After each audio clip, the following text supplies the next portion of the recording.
Hello, hello, hello, hello, hello, hello, hello, hello, hello, hello, hello, hello. Hello, everyone. It is I, your armored VTuber, Ryushin, then welcome Braves to yet another stream. And today, today it's Free Talk Friday. Yay!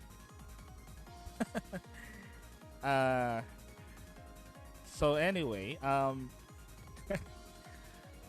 so it is now the last day of September for those of you who are residing in the Eastern Standard Times or using the Eastern Standard Times. Let me actually bring this one down. Okay. So anyway, for those of you who are using the Eastern Standard Times in your area, it is now the last day of September, September 30. But here, where I am in Southeast Asia, it's already October 1. It's already 2:39 a.m. And again, I am actually streaming in the middle of the night, so that's why I need to keep my voice down. And speaking of my voice, actually, if you do notice, there is some slight differences with my mic now. I actually had to make a few adjustments on the mic just to test it out, especially on the VODs, if this actually works better. So what I did is I totally ditched out using voice meter. It's basically like a third-party software that you install on your PC that acts as like in an audio mixer. So I basically ditched that and not using that probably for a long time. Because while I was actually watching my VODs recently, because I was editing some things, I definitely noticed a very, very significant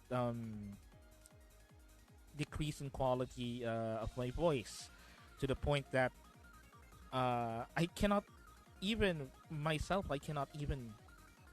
understand myself in some streams, and it was like either muffled or too bassy, that I cannot understand some of the words even if I said them myself. And the thing is, I actually hate hearing my voice. Now that I realized it, and now that I actually did it in an extended amount of time, I do not like my voice.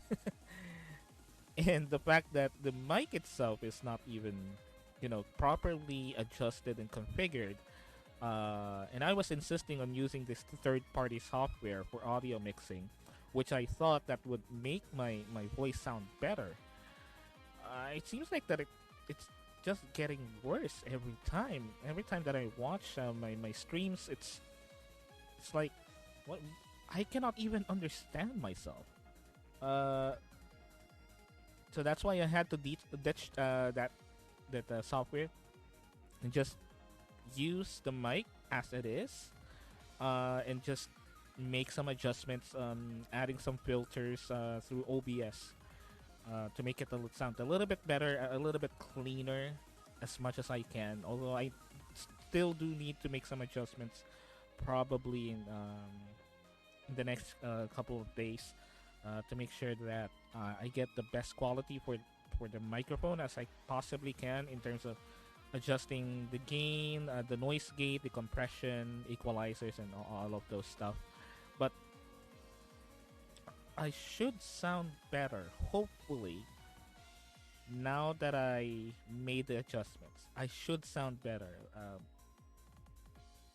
I mean, I was testing it days ago with recording and stuff, but I'm not really sure how it will actually translate into VODs, because the VODs are very important.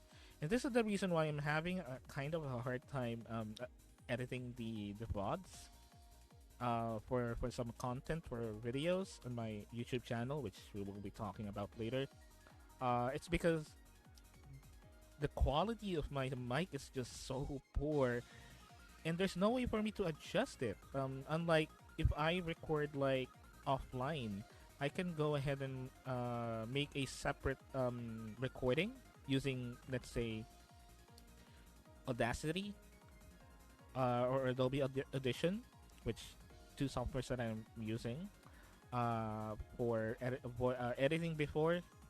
Um, so I have those when I actually record video offline. I can record my video and then record a separate audio so that I can fix up the audio as I record the video and put it on a separate track.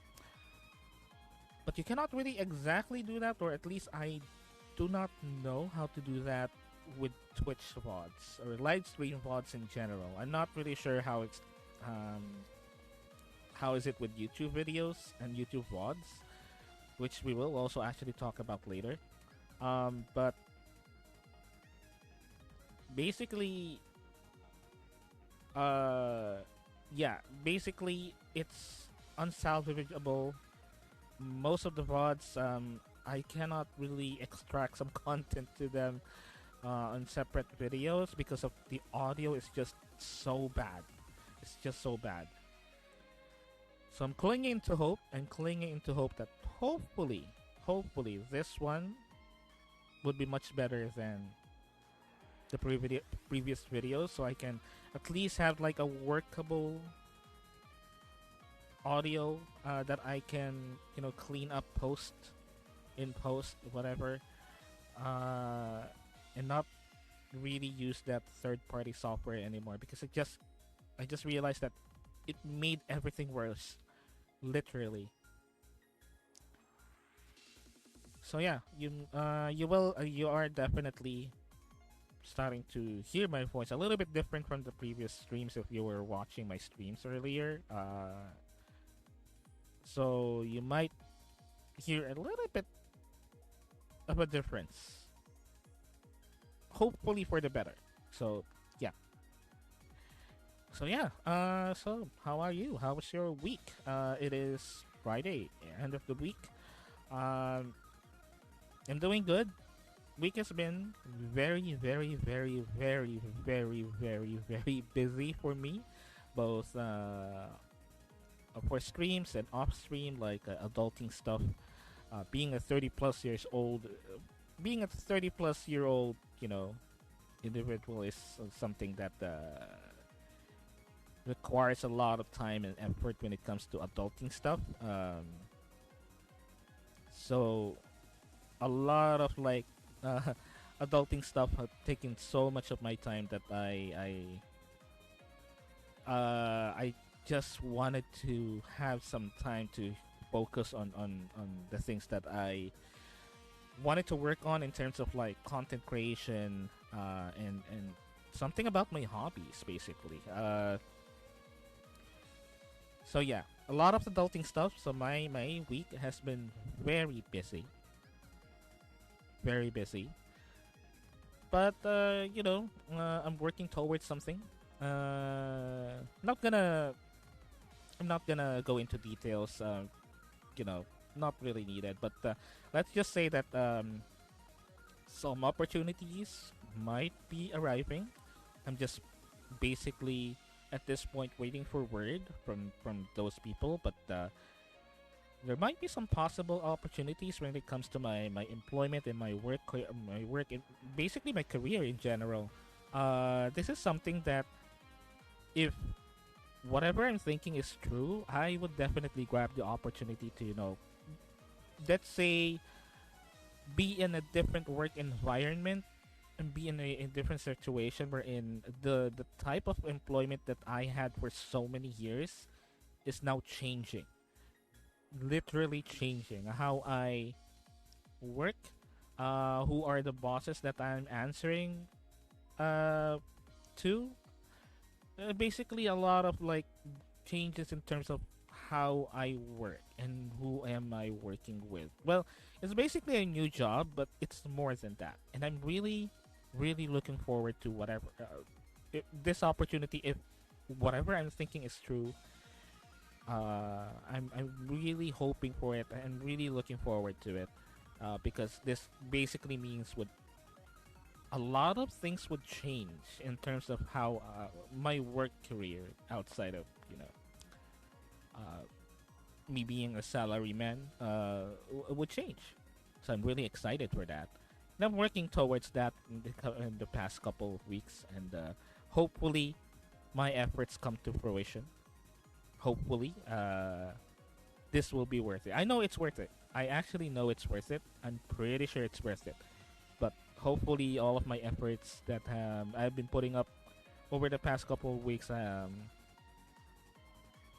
would help on achieving this goal, achieving this basically new milestone in my career as a salaryman. so yeah, I'm very excited for that, and that's how I basically spent my last couple of weeks, basically. So yeah, if you have like anything that is very interesting to talk about over your week, how's your week? How's your week? It's been good. It's been bad. This is free talk Fridays, basically. So we're just gonna do whatever. We're just gonna do like this is basically like a bingo card that has like a free slot on the middle. This is basically that. We're just doing whatever you want. I don't have any plans. I didn't have anything planned, basically. Well, I do have some, you know, things that I wanted to do, but no plans. Unlike the other days of streaming, which is actually what we're gonna do. Is we're gonna talk about that. Just give me one moment. Let me see if I can pull it up. Let's see. Just shrink me here.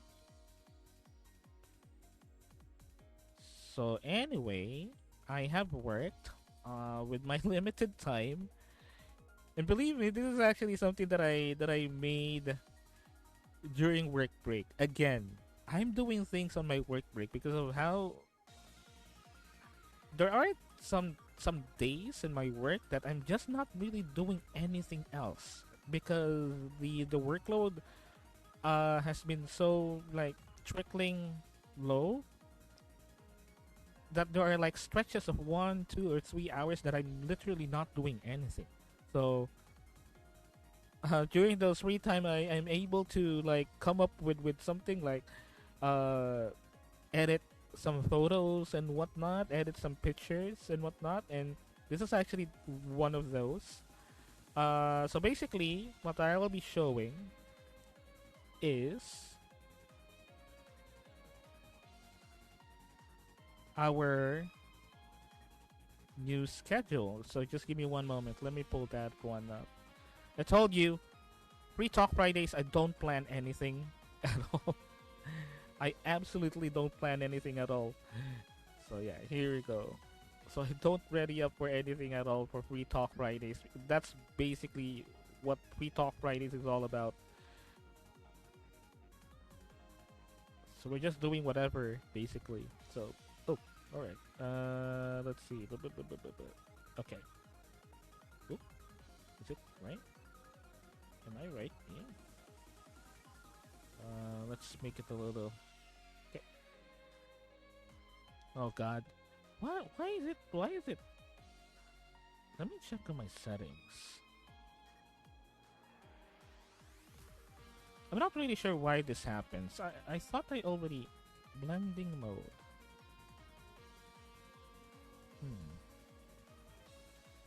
Let me check how...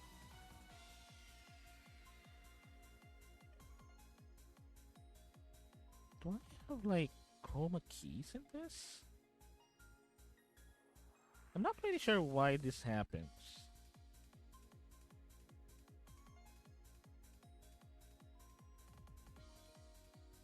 I wonder how you would actually do like remove.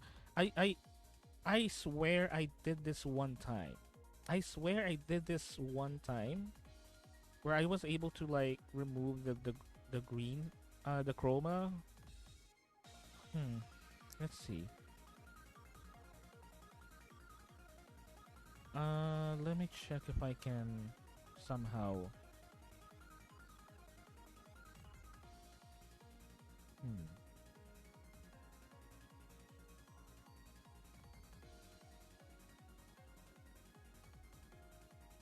I'm sorry about the sudden. I'm sorry about the sudden troubleshooting here. I'm not really sure how with. Okay, projector, system tray preview, encoder, studio mode, multi-view. Okay, let me check on something really, really quick.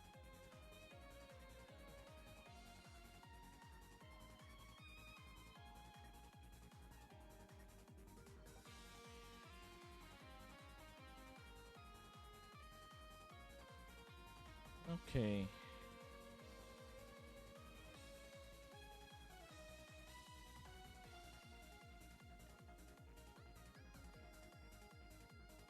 Just give me one moment.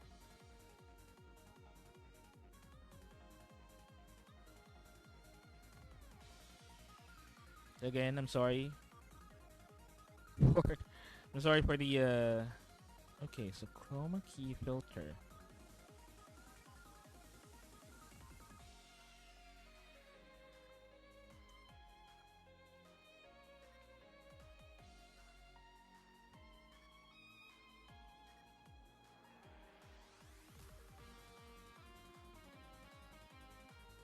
Okay.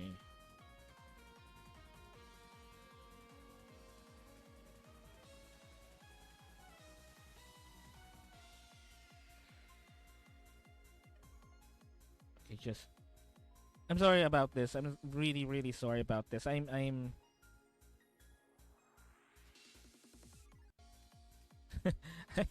basically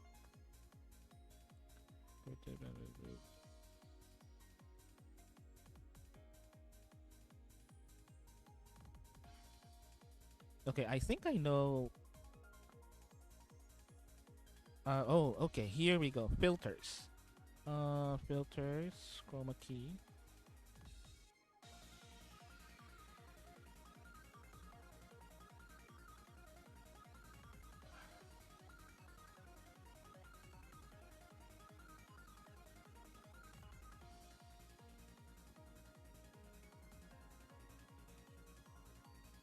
Okay. Let's see. Gamma. No, not gamma. Huh. Maybe it's the whole. Maybe it's the whole. Oh, it's the whole thing. All right. It's the whole thing that has the chroma key. All right. Here we go. Boom. All right. Okay. All right. Okay. So here it is. I made it. I made this one. I am like a kid showing my macaroni drawing, my macaroni art. I'm that kid. So basically, here's our schedule for the week of October 3 to October 9. And this is EST, all right? This is not Philippine Standard Time. This is, yeah, Eastern Standard Time. So this will be our schedule for October 3 to October 9, if I'm not mistaken, all right? There are some clarifications that I need to do here for this schedule, but I'll explain that later. So so anyway, as you can see, uh, actually let me see if I can rotate myself here. Just immersion. Uh, oh, nope, nope, nope, nope. Just nope, not one, not that one. All right. Let me adjust my lighting here so I can be fully visible. All right. So yeah. Okay. So as you can see, this will be our schedule for October 3 to October 9. So first one is for October 3. That'll be the Filipino food tier list. Take note, unbiased, no preferences, no judgment. Weak. Shut up. Shut up. Shut up, static. Shut up. No. So yeah, we're gonna be having a Filipino food tier list finally after so many promises and so many delays. We're gonna be having the Filipino food tier list on Monday, October 3. So that's 2 p.m. EST. All right, Filipino food tier list, the unbiased, no holds barred, totally non-partisan Filipino food tier list without any influence of preference and or judgment. Okay, personal taste rather. So incorrect tier list. We're gonna see that. We're gonna see that on Monday.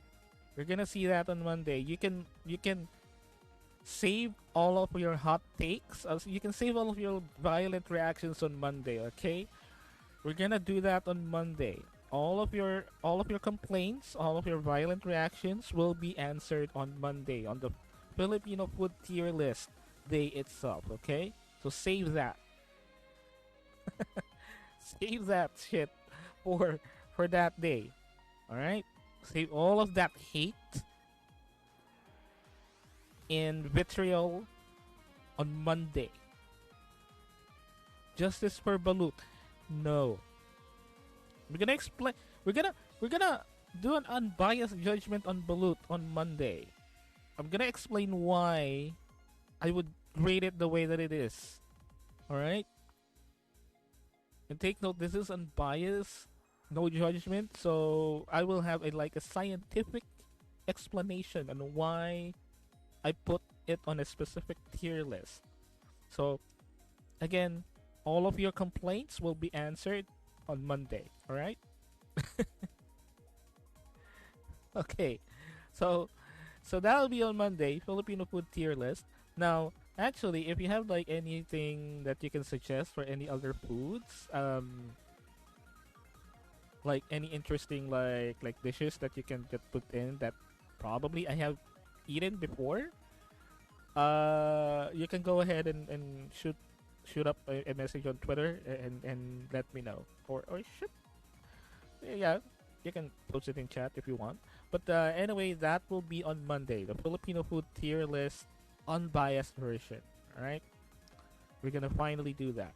And if we have some time on Monday, if we have some time, that is, we might be learning a new tabletop role playing game for ourselves. Something that I don't know how to play, and basically we're gonna learn it together. Okay, we're gonna learn it together, you and me. I do have some couple of systems that I wanted to learn already. But we'll see what we can do on Monday if we have some time, because I'm pretty sure the Filipino food tier list will take up so much time because of all of the complaints that I'll be having. I'm gonna be posted on Twitter. I'm gonna be posted on Reddit. Live stream fails because of how shitty my judgments are, which are totally unbiased, by the way. But we're gonna see about that on Monday. All right. Okay, so that'll be on Monday. Tuesday, I'm off. I do not stream. Salaryman mode. I'm very busy with work, so that's self-explanatory. So I'm not gonna be streaming on that day. Wednesday would be Gundam Evolution rank matches because as you might don't know, if you don't know, I actually unlocked the rank matches already. So I will be trying to do some rank matches and let's see if we can make a rank up ourselves. I highly doubt I would be able to do it, but let's see. Basically, let me. You'll see me fumble, basically in Gundam Evolution. So that'll be on Wednesday. If we have some time, actually, I'm pretty sure we will have some time. Maybe half is Gundam Evolution, and maybe half is we're gonna have a continuation of the Super Robot Wars V playthrough that we did last week. we did last time. Um, so it's gonna be that on Wednesday. All right. So basically, Wednesday is gaming day, as I explained on the last stream. All right. So that will be on Wednesday, 2 p.m. Thursday, I'll be off again, doing some hero work. Uh, Thursday, I will not be streaming. And Friday, Free Talk Friday, just like what we're doing right now. Free Talk Friday, just react, random games, whatever. It's basically me not planning anything at all, just basically streaming. Basically streaming. That's it. We don't know what we're doing, but we don't know what we're planning. Maybe I can actually have some plans, but we'll see. We'll see what the next week holds, and we'll see if there's anything interesting that we can do on Free Talk Fridays next week. But if you have like any what you call it, any comments or any suggestions on what we can do on Free Talk Fridays, any videos that I can react to, quite interesting. You can go ahead and shoot me a message on Twitter, and I'll be considering that on the list of things that we can do. So that's Free Talk Fridays, and actually that's essentially what Free Talk Fridays is about. It's basically me just doing random stuff and Cards Against Humanity. Maybe we can do it. Maybe. No TOS stuff though, okay? No terms of service violation stuff though, because whenever we're doing Cards Against Humanity, we're doing some risky stuff. So I'm not an affiliate yet, and I don't want to get banned. So it really depends, okay? It really depends. We're gonna see. We'll see. We'll see on Friday what we can do. But basically, it's Free Talk Fridays is me giving the chance for our viewers to. I'll try my best, which isn't a lot, but it's my best. As they say, prevention is better than cure. So let's see. so, uh, so yeah, it really depends. It really depends. But let's see. Let's see on Free Talk Fridays next week, and let's see what we can do. So it's Free Talk Fridays, react, random games, whatever, for Friday next week. Saturday, I will have my time off because I will have to do some long distance biking. I'll be going somewhere, basically a gathering of some sort, from what I believe that will happen. This is basically a work gathering, and I decided to actually do a long bike ride to that gathering. So I'll be taking some time off on this day. Well, I'm doing like long distance biking every Saturday anyway, so it's basically that. But I'll be doing a special one, like a specific one on Saturday this coming week. So that will be my Saturday, and it's my off. And Sunday, I will be going to a private D&D session with my players. As a matter of fact, one of them is here right now, Static. Yep, private D&D session day. That will be a go next week. And Static, I'm sorry again. I would have to postpone this session for this week because we're moving this is basically EST times, not Philippine Standard Times. So this is basically EST. So that's why it's Sunday. It's technically Sunday for D&D. We're doing it Saturday. Yeah, we're doing it Saturday in the Philippines, right? Saturdays 8 p.m. in the Philippines. But for EST, that'll be a Sunday already. Or wait. Am I right? As far as I know. Wait, hold up. Am I dumb? Here I am again, and I posted it on Twitter a couple of days ago that I am such an idiot with time zones. So much that I actually didn't realize that I needed to stream like a couple of days ago, actually. This is the reason why I wasn't able to stream a couple of days ago, which I should be because of the time zone stuff. Yeah, Sunday. Wait. Is it Saturday technically? Saturday technically? Okay, let me check my Discord. Oh! Wait. So, are we playing on a Saturday morning? Oh! Okay. Yeah, I am dumb. I therefore conclude that I am stupid.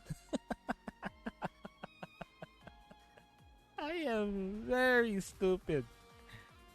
Yeah, I am a dumb motherfucker. I am so dumb. Okay, so yes, there is a mistake on the schedule, definitely.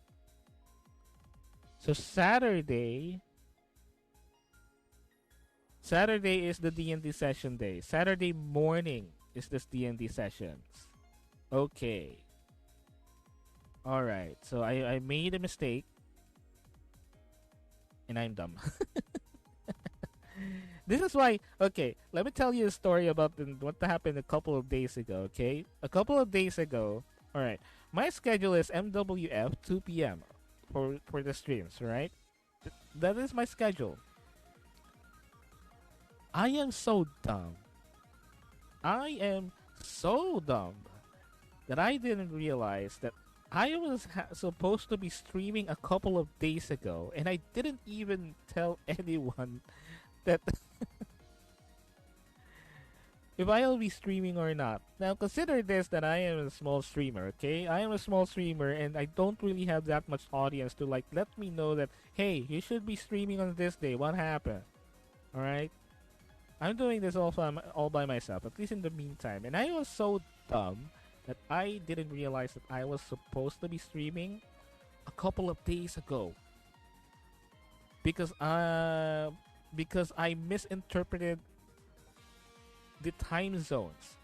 Because I am stupid. Because I insisted on keeping my time zone for streaming on EST instead of Philippine Standard Time. I am that dumb. Okay? I am so stupid that I insisted on doing it on EST. Yeah, so that's why I missed a couple of things. Imagine if I am like a rather large streamer and I miss streaming times and people would yell at me, hey, it hurt itself in its confusion. It's basically kind of like that. I was like, wait. And I was like relaxing and whatnot. Around this time, around like, let's say 2, 3 a.m., I was relaxing. And I realized that, hey, it's been some time since I streamed. Am I getting the time zones right? Am I doing the time zones right? I was like, oh shit. Oh shit, I miss a stream. Oh my god. And that's the thing. This is all because I insisted on making my time zones on EST, not on Philippine Standard Time. Because, honestly speaking, since I am basically streaming in the middle of the night, I figured that I might as well cater to the Western people instead of the Southeast Asian or Asian people, because let's face it, I would admit that I am leaning towards a more Western audience than Asian audience. I'm leaning more towards that, but we'll never know. We'll never know what will happen in the future. If I'm stream and then stream more, and if I'm gonna be doing this for like months or even years, we'll never know what type of audience that I'll be getting. But in the meantime, what I'm trying to do is to actually get like the Western audience more than the Asian audience or the Eastern audience, because one, I'm streaming at a very late night because of internet issues and whatnot, which is something that I wanted to talk about as well later. I'm gonna do some changes on how I stream technically later. I'm gonna do some experiments, but basically because of like situation with my internet connection, I was technically forced to stream around this time in midnight in my area, and I realized that the streaming time that I have is basically like afternoon Eastern. So a lot of people are awake. A lot of people might be watching streams around this time in you know in the West. So I figured maybe I can go ahead and just cater myself to the Western crowd, to the Western audience more because of the time that I stream. Not because I don't want to cater to like the Eastern Hemisphere people. I love my fellow Asians. I love especially my Southeast Asian people. I love them. But I figured that because of the way that I stream and because of the times that I stream, I might as well cater myself to like Western audiences more because of the time that they are active is the time that I stream. So that's why I figured that I'll be doing the times in Eastern instead. And so yeah, basically that's the whole reason why I insisted on doing it on Eastern time. So that's basically what happened. Now,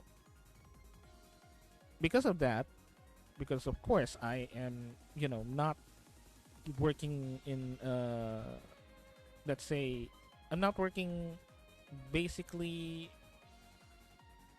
what you call it. I'm not working. I lost my train of thought. I'm not working on a Eastern time most of the time. Although I am in an industry wherein Eastern times are kind of used more than Philippine Standard Time. It's basically the reason why I'm kind of confused in the meantime. I'm gonna get used to it. Basically, I'm gonna get used to it, but I'm still confused on the time zones basically. So that's why yeah, these things happen. So yeah. So I'm still kind of confused, but I'm working on it. I'm working on it.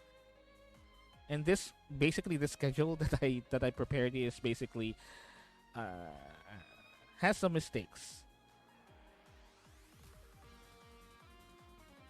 So luckily I have like a blank slate, a blank template of the schedule, so I can just go ahead and change it up, whatever. But I'm too lazy at this point. So yeah, so just a couple corrections. Sunday, no, it's technically Saturday for the D&D session day, and if we count Eastern time, okay. If we count Eastern time, it's technically a Saturday morning for D&D session day. If you don't know, I run D&D sessions privately with the private group. Uh, in terms of D&D, actually we're gonna watch something about D&D later. But I do have a private group that we play on the weekends. We have been playing for like more than a year now, and we're doing it every Saturday mornings EST.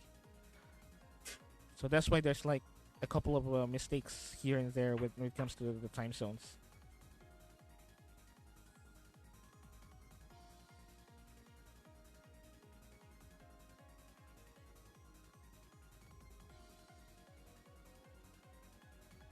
Favorite player? No, you're not. Just kidding. Of course you're. Of course you're my favorite player. All of you are my favorite players. No, all of you. Not just you, of course. Uh, let's say you're my favorite player to kill. Just kidding.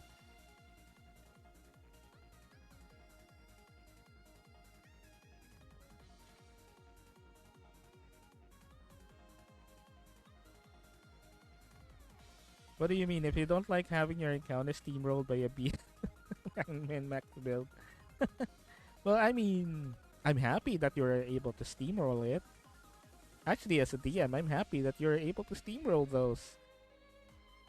Which means, you'll be able, you guys are able to like overcome trials when it comes to like encounters, easy peasy.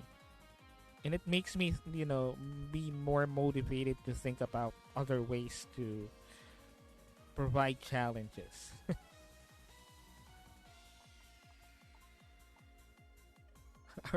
Translation Archie on Dice next session. that the next couple of sections will be interesting because oh boy, what you did, guys, is so interesting.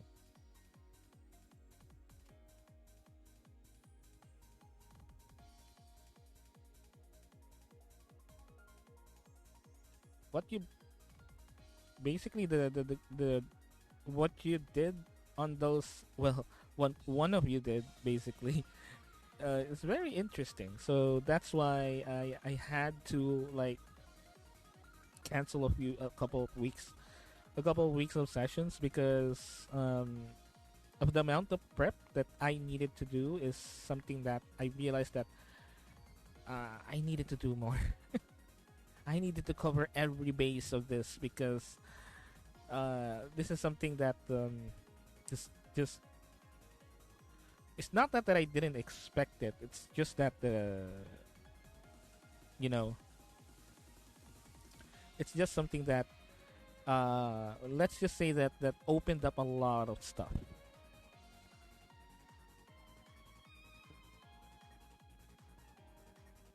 I kind of expect that thing would happen with our session, but I didn't expect that the amount of prep that I had to do because of that, because of how quick it happened.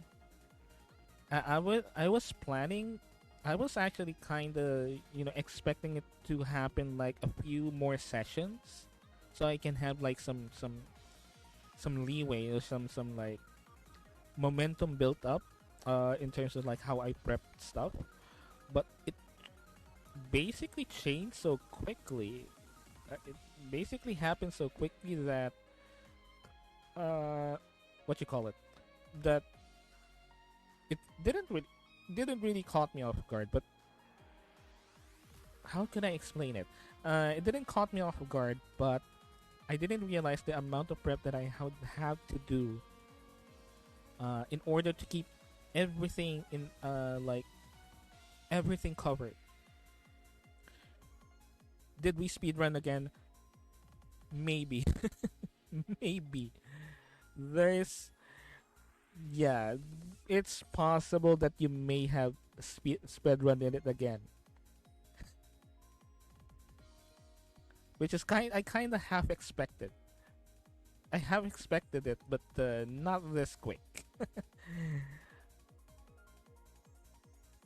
Yeah. So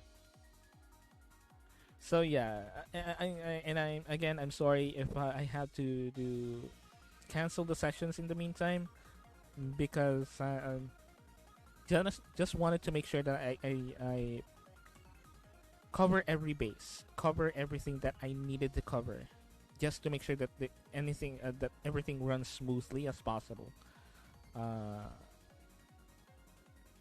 so yeah, so yeah, so anyway, going back to the schedules, that will be the schedule for next week, October 3 to October 9. Uh,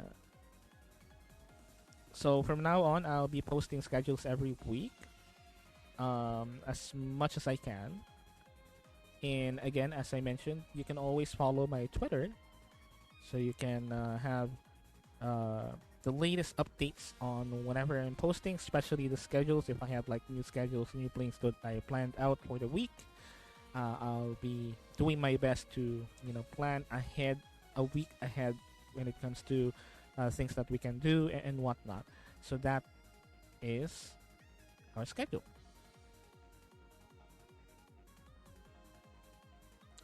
So again, you can always follow my Twitter. That's twitter.com/ryusinden. Just search my name on Twitter and I should pop up, and you can go ahead and see this same schedule as well. And the next schedules that I'll be posting in the next couple of weeks. So anyway, what else can we do? What else will be doing?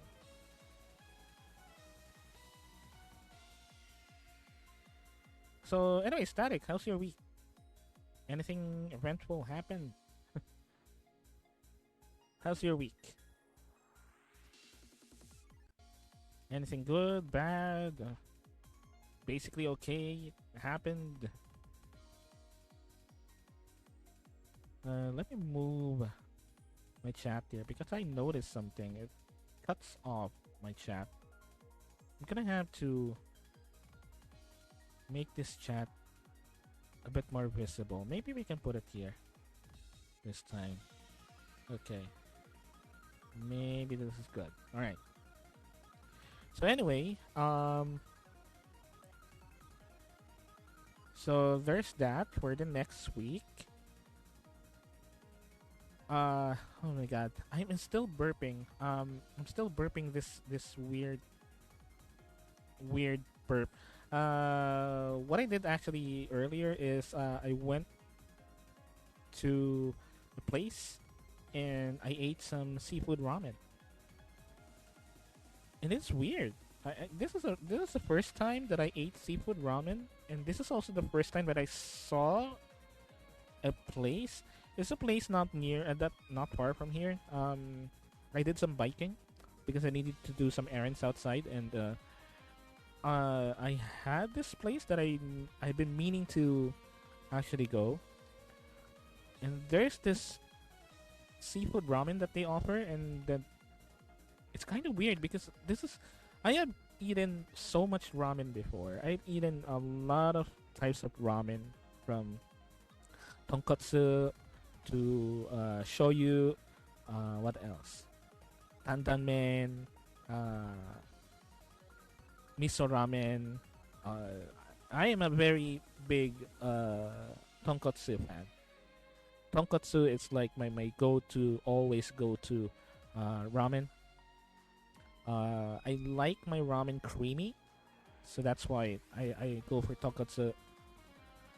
But I do dabble sometimes. If I feel it, I would dabble in some shoyu. Just make it simple, simple but satisfying.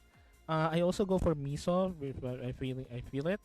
Although miso would be in the bottom of my list, but tonkatsu is on the top. It's always my go-to. Shoyu is right in the middle. Miso is not so much. Dandanmen is like for those special moments that I'm really craving for, like really spicy ramen.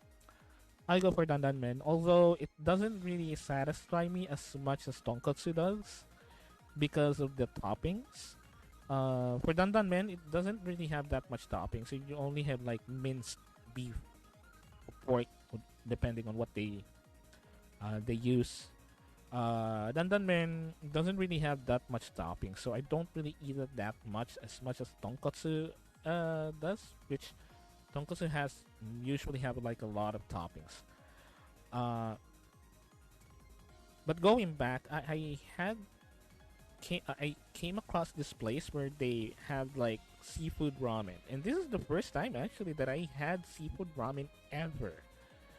For those many years that I eat ramen, seafood ramen is something that is kind of my first time. It's kind of my first time doing seafood ramen, and I'm not really sure if it is the shop itself, or maybe I haven't really tried seafood ramen for ever, and I'm not really sure what else. Where else could I actually find an actual seafood ramen that is authentic? You see, okay, let me give you like a comparison. Okay, I had this place. Before we moved, we had this place. That is literally like an an authentic Japanese izakaya, right? Like so authentic that the owner himself is actually around, and he is a Japanese chef, and he is around. He's not like it's not like a Japanese restaurant wherein there's a Japanese restaurant, but you don't really see any. The you see the owner, they maybe are a Filipino or such.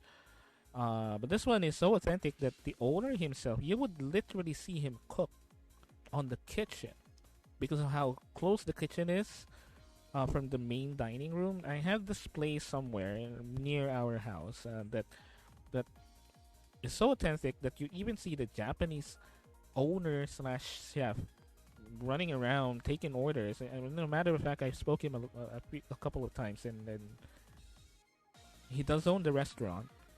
Uh, he actually speaks Filipino, luckily, so we're able to converse. But the whole place is just as authentic as you get, but not so like bougie. Because there are like, let's face it, there are Japanese restaurants that are just too bougie for me. Just too high class, that for a fact that the food here is just really expensive. But there is this place here that is as authentic as you can get, but still on the budget, and it's still the place isn't that much fancy. As a matter of fact, it's as close as you can get to the things, the places that you watch on YouTube, the izakaya in Japan itself, because of how it was set up, how the tables are set up, the kitchen is set up. You have the TV playing some Japanese channel, morning news or morning what you call it, morning show on the top. Just authentic. Even the condiments itself is the condiments on the table itself are like as authentic as you get. You get the ponzu, the shoyu. It's not just like just soy sauce. The ones that you get like in the grocery. It's like kikoman soy sauce. That is just a condiment right there, and you have the ponzu for the dip. Got like the chili powder and whatnot. It's as authentic as you get. Now, the reason I'm saying that is that one doesn't have seafood ramen ever. And I've been in a lot of places, a lot of Japanese restaurants, because I do love Japanese food. But this is probably the only place that offers like seafood ramen, and I'm not really sure if seafood ramen is something that is usual in Japan itself, or something that they came up with. And I should say that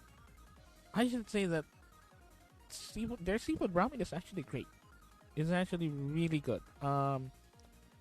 They have like a very generous serving. You have like two oysters. It has like two oysters and a piece of shrimp and half a crab on there, just plopped in as a topping on the seafood ramen.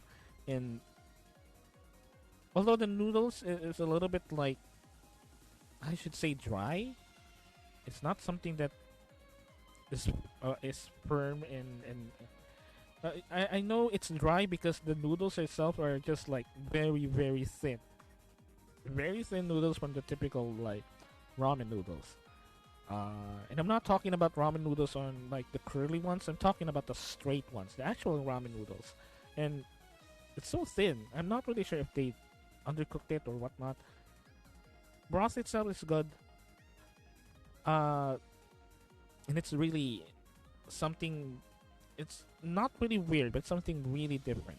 But the bad part is, I keep on burping this particular funk because I don't know. It probably has like too much ginger on it. That even my breath still after I some hygiene. My breath still uh smells like ew ginger. Unfortunately, well, I did order a gyoza on the side because you have some ramen. You always have to have gyoza on the side because it's basically like the staple like partner. Um, their gyoza is bad. It's really really bad, and I was like, not gonna eat this gyoza anymore. It's so bad. It's just so bad. Imagine the gyoza, the meat inside. It's like paste, like pasty and sticky, and I don't know. They undercook the gyoza, and the outside shell is like so hard for some reason. Not really sure what happens there, and I'm pretty sure not because it's. I'm pretty sure it's not because it got cold because it was. It took a while because before I ate the gyoza because I was waiting for the ramen, and it's it's so cold. It's so. I'm pretty sure they served it to me cold, and it's so hard. The outer shell is so hard, and when you bite on it, the filling inside is like this pasty, sweet something. Maybe because I have like a literal comparison to what the good gyoza is from another place. That's why I didn't really like the gyoza. But that's that. It's so weird. Anyway, seafood ramen is it's okay. It's fine. It's just that I have this like funky smell, a funky breath. Even if I did some hygiene, whenever I burp, I still smell it like ugh. How would I remove this? Ew. So yeah, it's gross. It's gross.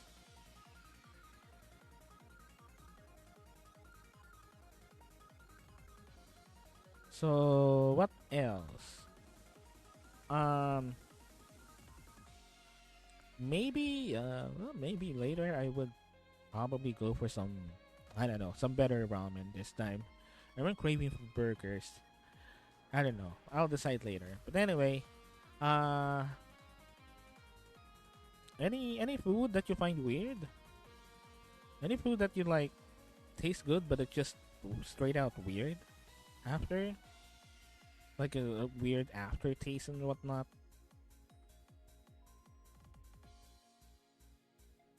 So yeah, there are like those certain foods really that there's just they look good, they taste good, but the aftertaste is like something weird. And aftermath is like something that you kind of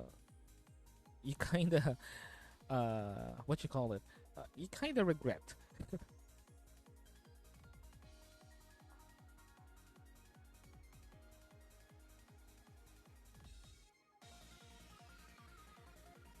So okay, oh, uh, before I actually forgot, as you can see here in the top, we have reached 21, actually 21 followers. So yeah, yay for us, and we are now 30, no, 20,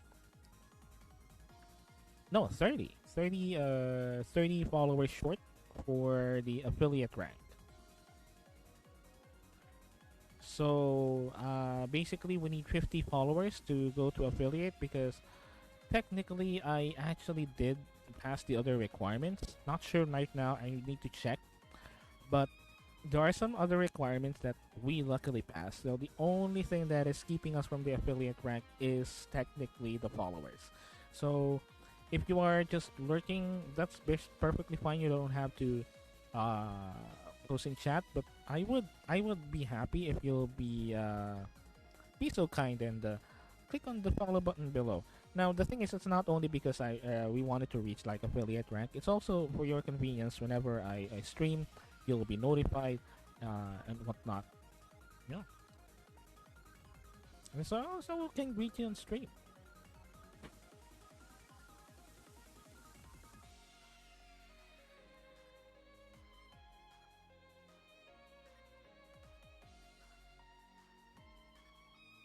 I was actually thinking.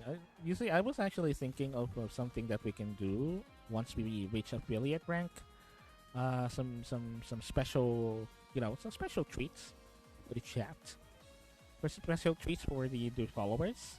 If we reach like 50 followers at least, maybe we can do some. Maybe I can come up with some rewards that I can give out. Especially for the followers. So if you have like any suggestions for some rewards once we reach the affiliate rank, you can go ahead and post it on Twitter. Let me know on Twitter.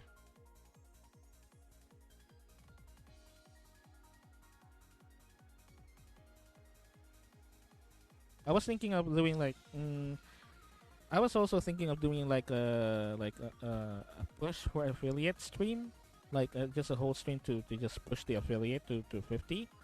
Uh, but you see, this is a hot take, okay?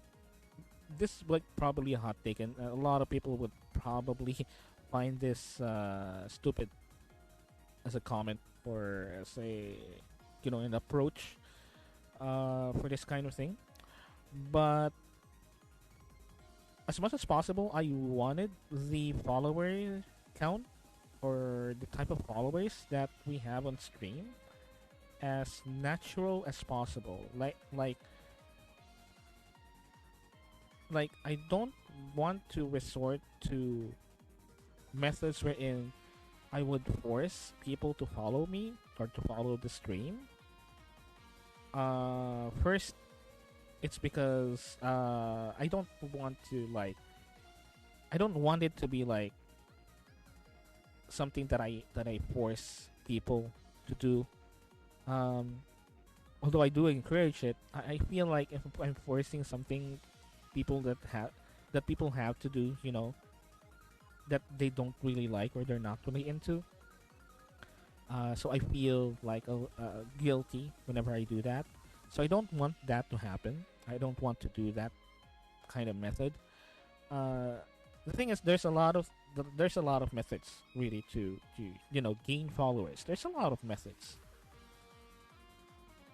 that I can think of at least to gain followers.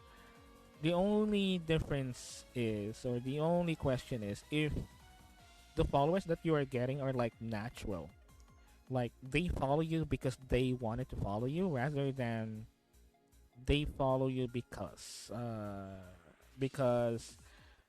they're either expecting you to follow them back or they're expecting you to do something else for a follow, or you're basically this is something that I wouldn't do, deceiving people, and I don't want to do that. Even if it will take some time, even if it will take a lot of time, I wanted to make sure that at least every follower, as much as possible, every follower that we have here is like an organic one, like someone that gave a follow because they liked the stream and they wanted to support the stream and have a follow, and because they are genuinely curious on what will happen on the next stream. That is why I always mention that the follow is not really because I wanted to boost my numbers, but that's because the follows is more of convenience, convenience of you'll be notified whenever I stream. This is also something that I do on Twitter as well. Yeah, none of that process follower crap. All organic gear boys. Yeah, exactly, exactly. There, honestly, there's a lot of things that I can do to gain followers. There's a lot of things. Uh, I realized this like the more that I discovered like how this streaming thing works in terms of like gaining an audience. Uh, the more that I realized that there's a lot of things that you can do to actually get what you want in terms of like streamer growth. Uh, but honestly though, and I'm not a moral paragon. I'm not someone that is like on the moral high ground and such. I do make mistakes sometimes, and I'm not a perfect person. But I definitely did realize that there's a lot of methods to this to gain followers, uh, including not limited, just straight up lying and just straight up, there's even like buying literally followers. There's a lot of methods, and I'm not here to say that those methods are wrong. Okay, you know, do what works for you.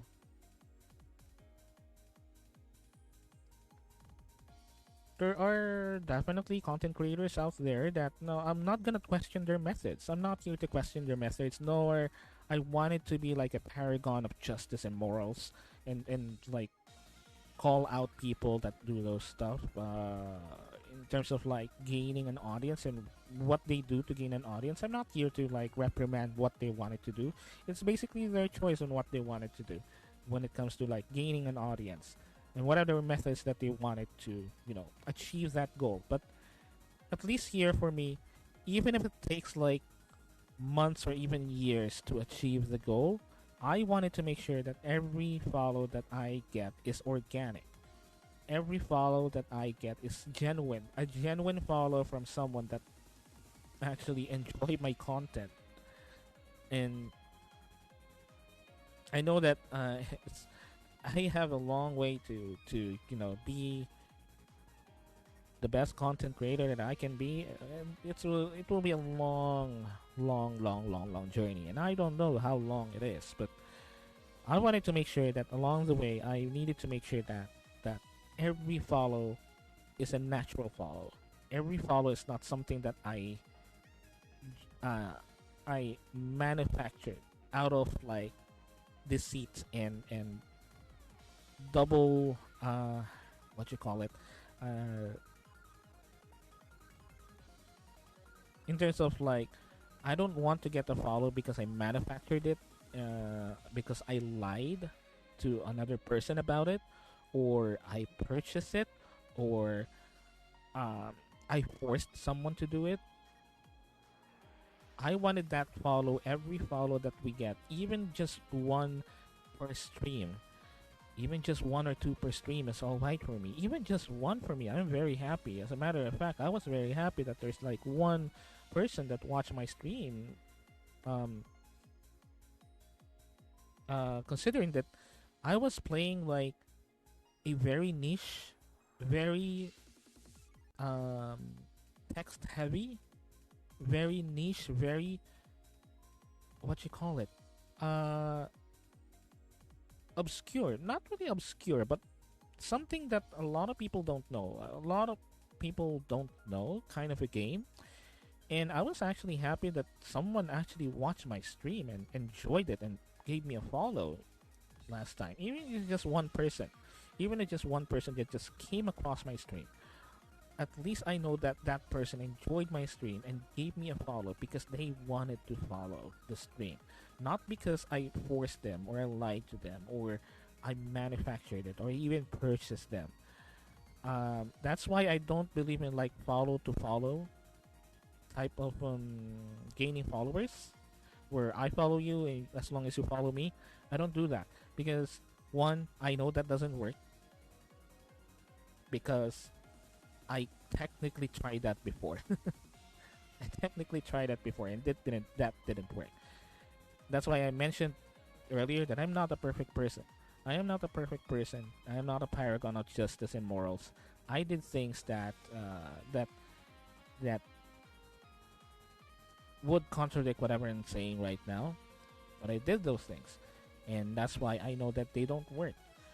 Follow to follow, that didn't work, and that will never work because what? Maybe it's time for your 3 p.m. body polishing. Oh no, we'll do that later, okay? We'll do that later. Let me let me do this for now, okay? So anyway, going back, yeah, during that last stream, I was very happy because there's this like just one person that just came across my stream, watched my stream, even interacted, and just gave me a follow, and and that's good because it's as natural as you get when it comes to like getting a follow. Like someone just genuinely watch your content and did enjoy your content and just gave you a follow. And I wanted to be that all the way till affiliate, even all the way to, you know, a partner, even. Hopefully, if we get to a partner status, a Twitch partner status, or a YouTube partner status, I wanted it to be like as organic as possible, as I can. And oh, hi Sunset. Hello, welcome to the stream. But anyway, that's why I know that it will take a while for the stream to get 50 followers, which is basically the only thing that I need to get an affiliate rank. And what's good about affiliate rank is I'll be unlocking a lot of things, especially channel points, which I'm very excited of because I'm thinking already a lot of things to do with channel points, and what you can do, what you can redeem for channel points. Uh, so yeah, I'm very excited and looking forward to getting affiliate because I have a lot of things planned once I get affiliate, and maybe I can do like an affiliate push stream, but it will just be like an ordinary stream, and maybe it's just me reminding or celebrating rather, like how we're so close on getting the affiliate rank. But yeah, in terms of followers, I wanted every follow to be a genuine follow as much as I can, as much as possible. That is why I'm doing my best, give content that is actually deserving for a follow, at least. And again, I know it will take some time, but we'll make it. We'll make it. I believe. So yeah, so again, if you are just lurking, that's perfectly fine. You don't have to chat especially if you're shy. I do that sometimes. I just watch streams and not really chat. Uh, I do that on some streamers. But if you are liking this content, just go ahead and give me a follow. Give this stream a follow, so we can reach that goal. And so our goal now is 30 followers this time, and hopefully, just hopefully, we can do it as fast as we can. So what else are we gonna be doing? Okay, let's see. I actually have something here that I wanted to show. And again, this is Free Talk Friday. But I have some things that I'm planning to show. Just give me one moment here.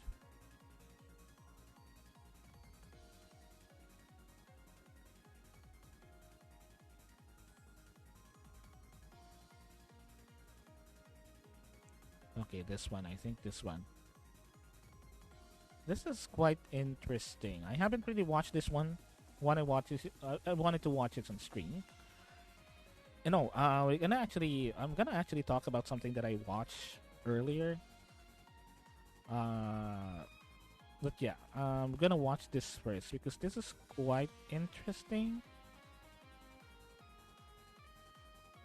This is something that I wanted to react on stream because this is something very significant. Let's see.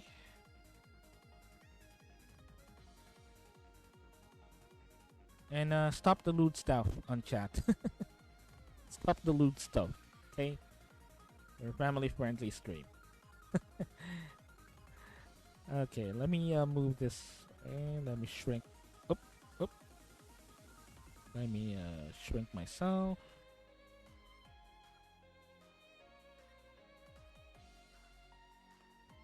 We're gonna react to this video.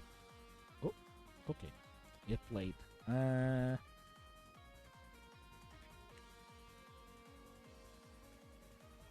Okay.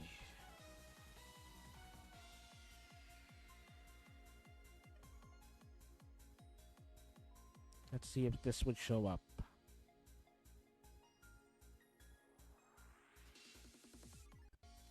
Okay. So this one, I actually wanted to watch this and react to this. I haven't really watched it. I just saw it on the recommended videos earlier. It's all about the new rules and nerfs for the 1D&D expert classes. I was made aware about the playtest update yesterday, technically.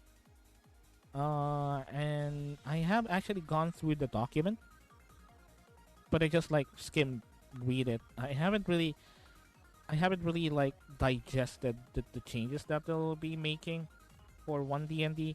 But first of all, just a disclaimer, especially for the players that I have on chat, for my players that is on chat right now.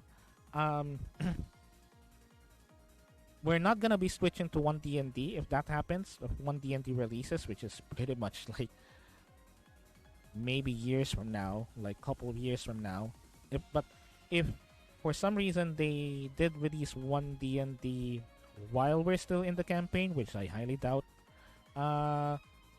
we're not gonna be doing 1D&D because first of all, we already started with 5e and 5th edition, and I'll be making a lot of adjustments if that happens. Wasn't it like 2024, 2025? Yeah, around that time, from what I remember, from what I know. But I'm pretty sure it will not be 2023, definitely. I can keep my min-max. No, what I mean is, core rules wise, the core rules, we're not going with the core rules with 1D&D.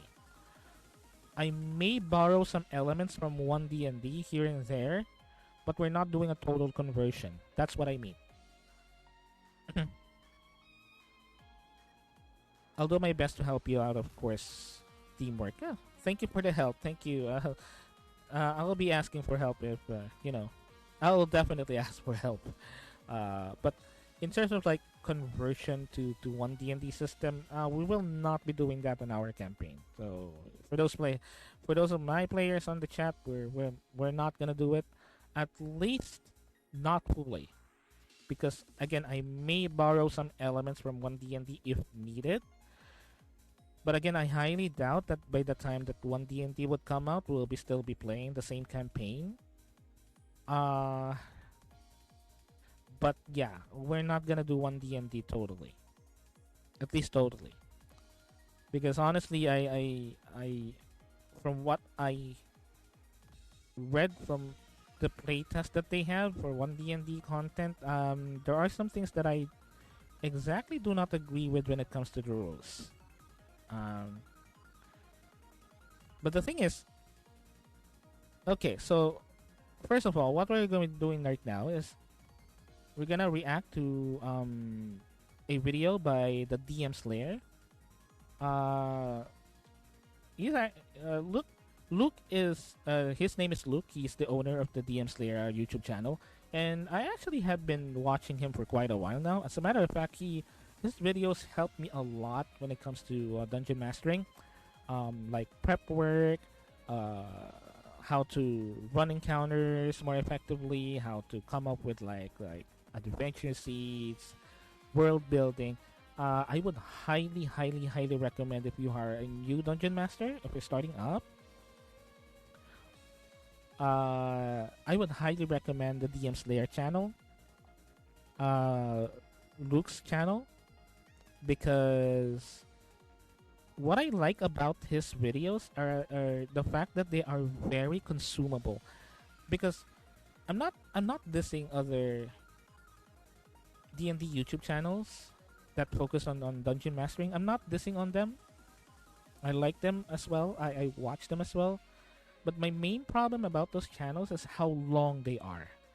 Like, some of them even goes for like 45 to 50 minutes of just telling dungeon masters what they can do and what not. And a lot of it is like a lot of it, sadly, are them just like making references to other D&D stuff that are so like, you need to be playing like D&D for 10, 20 years to understand this type of thing. And there are like 45 minutes, 50 minutes of just that, and like, if you distill it, it will be just like 10, 15 minutes of them actually saying to you what tips you needed to know. And a lot of it are just like fluff. So what I like about the DM Slayer videos is Luke is doing a great job, a very good job of like keeping the video focused on what he wanted to do, which is providing tips and tricks for dungeon masters. Uh, so it's very digestible, very consumable content that you can like watch for like 7 up to 15 minutes at a time. Uh, and he focuses on very laser focused stuff that you needed to know, in terms of what he wanted to teach you, in terms of like being a dungeon master or even a player sometimes. Uh, that's why I really like his videos, and it's his videos are my go-to whenever I wanted to like learn something about dungeon mastering. Um, so yeah, this is one of his videos, and I'm gonna go ahead. We're gonna go ahead and watch it and react to it, and let's see what he has to say about the new rules and nerfs in the 1D&D expert classes Unearthed Arcana, because they did release it like a couple of days ago, and let's see what he thinks about it. Go ahead and watch. Let's pause this one. Oh, okay, okay. Let's pause this one, and we turn on the desktop audio. Now, guys, let me know if the video is too low or my voice is too low or too high and whatnot. I'm gonna try to balance it as we go. Okay. All right. Here we go. The second Unearthed Arcana for 1D&D has just been released, and it has a ton of changes. Not only are several of the classes going to be revealed in new forms, but a few of the mechanics that were introduced in the first Unearthed Arcana are going to be different. Today, we are going to quickly go through the 9 most important rules changes that have been made. And then, in our next video, we'll explore the 3 classes that were released: the Bard, the Ranger, and the Rogue. Now, these rules... Yeah, I actually was able to came across that on the document. So yeah, they were focusing on this new playtest release. They were focusing on changes with the Bard, the Rogue, and the Ranger, especially the Ranger. From the very few that I understood from the document, as I skimmed through it, it seems like that they're buffing up the Ranger so much, like really much. Ranger players are eating good in this one. They are eating good, and let's see. Uh, and maybe Luke would address that. There's a lot of buffs, and I mean a lot of buffs for Rangers, making them like super effective in combat this time. Super effective. So yeah, let's go ahead what he has to say. Changes aren't final, but they definitely hit the nail on the head with some of the biggest complaints from the first Unearthed Arcana. Number 1, critical hits. The elephant in the room is, of course, critical hits, which means that they got rid of the player-only critical hits. They're gone, they have been obliterated. There was such outcry that Wizards... Oh my god. Thank effing God for that. Thank God for that. Really. That's the thing. That's the thing that I am very, very worried about. Is the fact that, okay, so just to give you a little bit of context, the first one that they released for Unearthed Arcana for the playtest, one of the rules is for critical hits, monsters are not allowed to do critical hits anymore. Only players. Which is like, wait, huh? What? Why would you do that? Why would you do that to us DMs? Why would you do that? I was like, wait, what?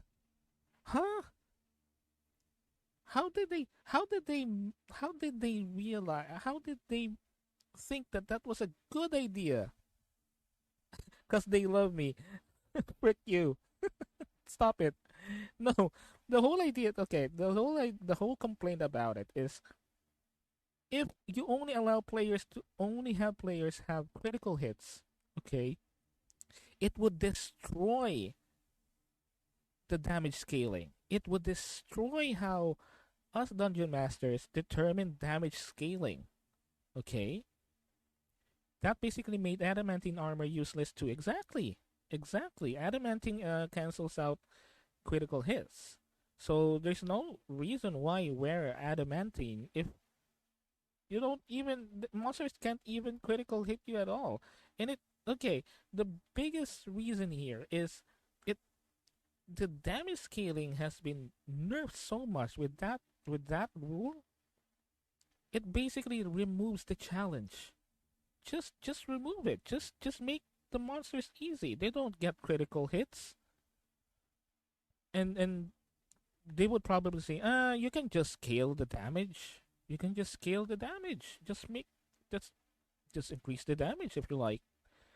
And it was like, if you increase the damage, that will be a constant. That is why there's critical hits, because critical hits are all about luck and rewarding luck. Okay?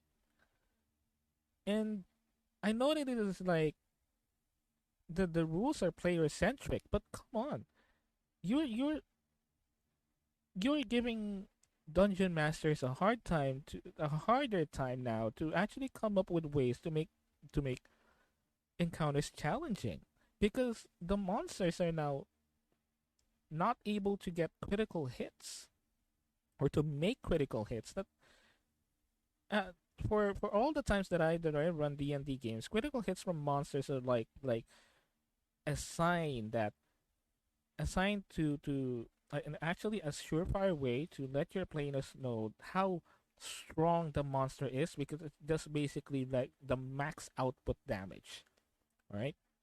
That a monster or a creature, whatever creature that you're running as a DM, can dish out, and that basically like puts them on a scale already that the players would be able to understand, and that understanding helps players on tactical decisions.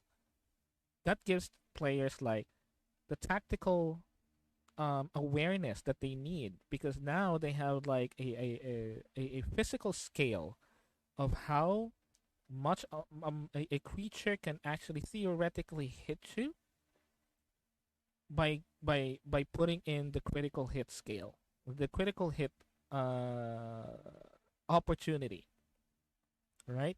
It's not because the monster got lucky or the creature got lucky. That's why they get the critical hit.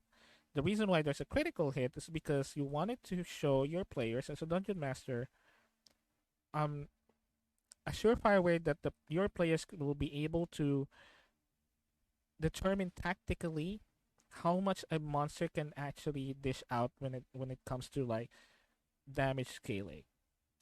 And I'm not really sure why. Even during that time that they removed that rule, or implemented that rule on the playtest, I was like, "What? Huh? Why? There's nothing wrong with monsters getting critical hits. There's nothing wrong. If anyone would benefit, it's the players." And the thing is, okay, you want it to be player centric, okay, but you're giving the dungeon masters now a hard time to run the game. So finally, they were able to get rid of it. Just retcon that stuff, you know. So yeah, we'll move on. Just couldn't keep that way. So, in a rare glimmer of hope for us dungeon masters, it seems like they heard our cries of pain and listened to us. Critical hits have now gone back to the form they took in 5th edition. Monsters can once again score a critical hit, and sneak attack is now able to be doubled once again. Now, of course, they're probably going to take another go at these and give us a new way of doing critical hits in the future.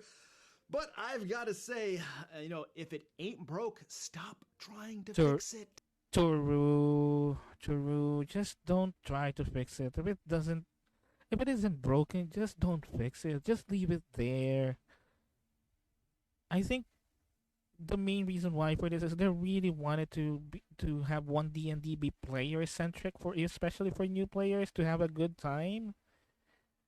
I know that's the reason why, but it's already working. Why change it? Number 2, inspiration. Oh, let me tell you what. Inspiration, this is actually something that... Stop trying to fix it. Okay. Number 2. This is something that I'm really interested in. Okay, for those of you in the chat that are my players, I might borrow something like this. This is the thing that I wanted to borrow from 1D&D, the new inspiration rule, because from what I read about the document, and I'm probably Luke would explain this later, I really am interested on how on the new inspiration system that they wanted to implement, because it actually makes sense.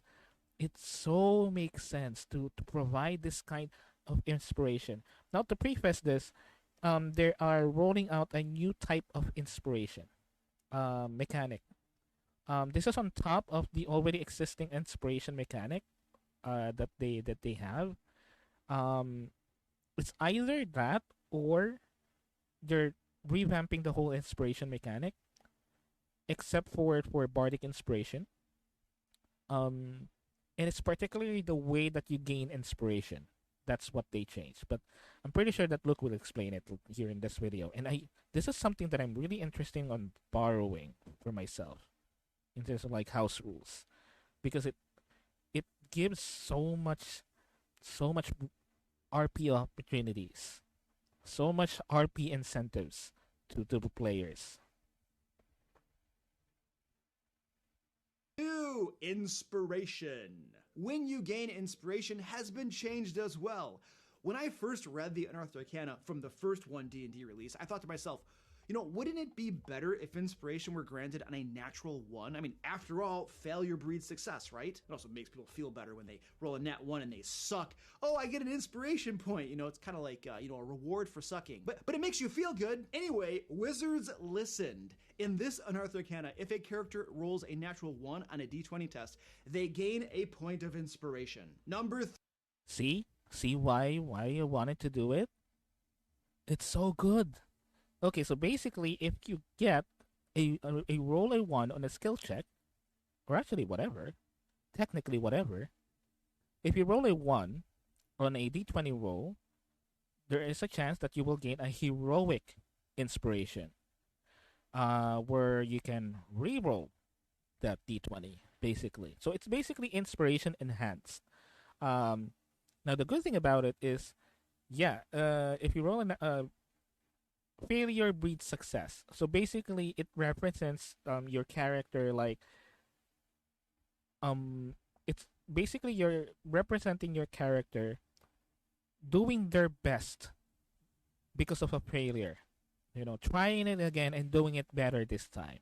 You know, and it's so good. It's so good because it like encourages play. It doesn't make them feel bad whenever they roll a one.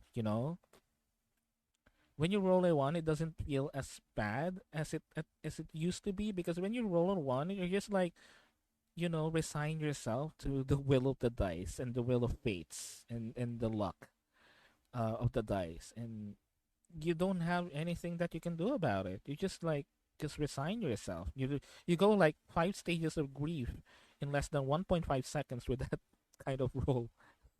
You go like 5 stages of grief in 1.5 seconds whenever you roll a natural one on a skill check or whatever check that is, um, on an attack roll, whatever. And this one basically like makes you feel a bit better, because maybe you can better the second time with the heroic inspiration. And and and like it's a good way to encourage players to like feel good, basically. You might have failed on this one, but the next one that you will do, whatever check that is, you will be better, because you wanted to make up for that mistake. You wanted to make up for that failure that you got the last time. And even, well, you know we people, we humans are like wanted to strive for like uh, be better the next time. And I'm pretty sure adventurers are that as well. It's something that adventurers uh should have as a trait, moving forward always and getting better always. That's why as an adventurer, you'll be able to like defy challenges and whatnot, because you do better each time. And heroic inspiration is such a way that is very, very helpful in encouraging a player to be better next time, and to not feel as bad. And from what I know about the document, Luke wasn't able to actually say it, but from what I remember about the document, you'll get only one heroic inspiration though. You cannot really spam it. If you get one heroic inspiration, it's basically just inspiration as well. If you get one inspiration, you don't stack it. You get one inspiration, and the only difference that they made is how you get inspiration, which is you roll a natural one, you get it automatically. There is also an option for the DM to actually give it out for like heroic actions, basically, which is something that I'm also developing myself in my own D&D games. I do have a heroic comeback system, and I'm pretty sure that I'll be borrowing this one because it just makes so much sense. So yeah, it's good.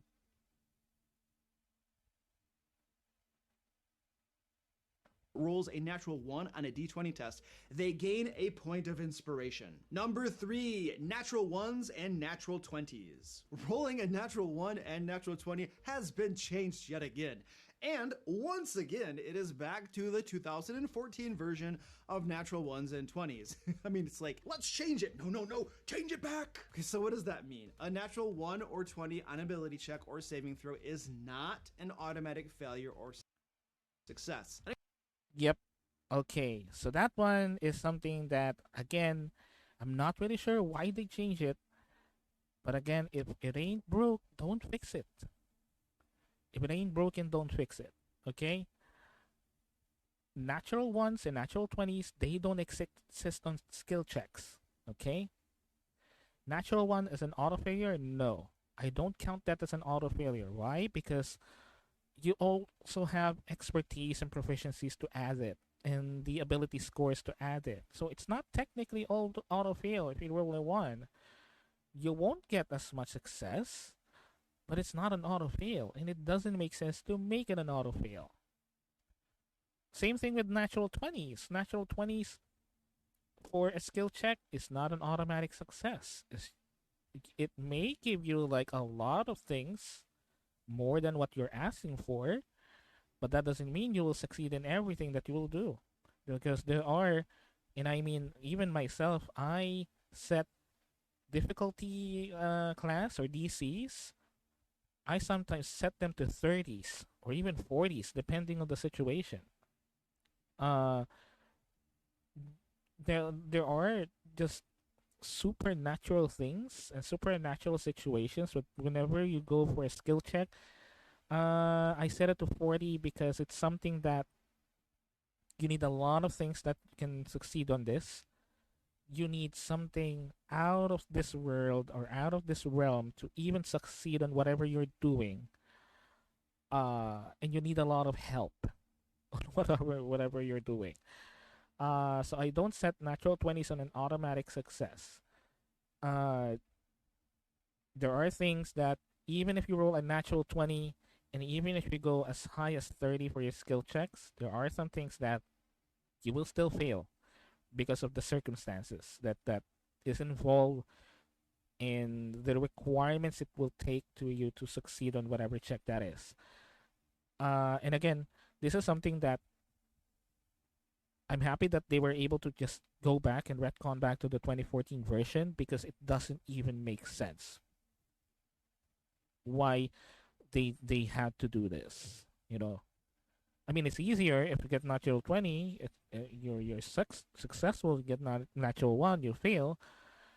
It's easier to educate that, and it's easier to see that as a player and know that whenever you fail or succeed. But it doesn't really work in the type of the game, in the type of system D&D is. It may work on other systems because of how those other systems like educate success or failures. It's all about how you educate success or failure thresholds that determine like the rules that govern them, and how you interpret the dice rolls.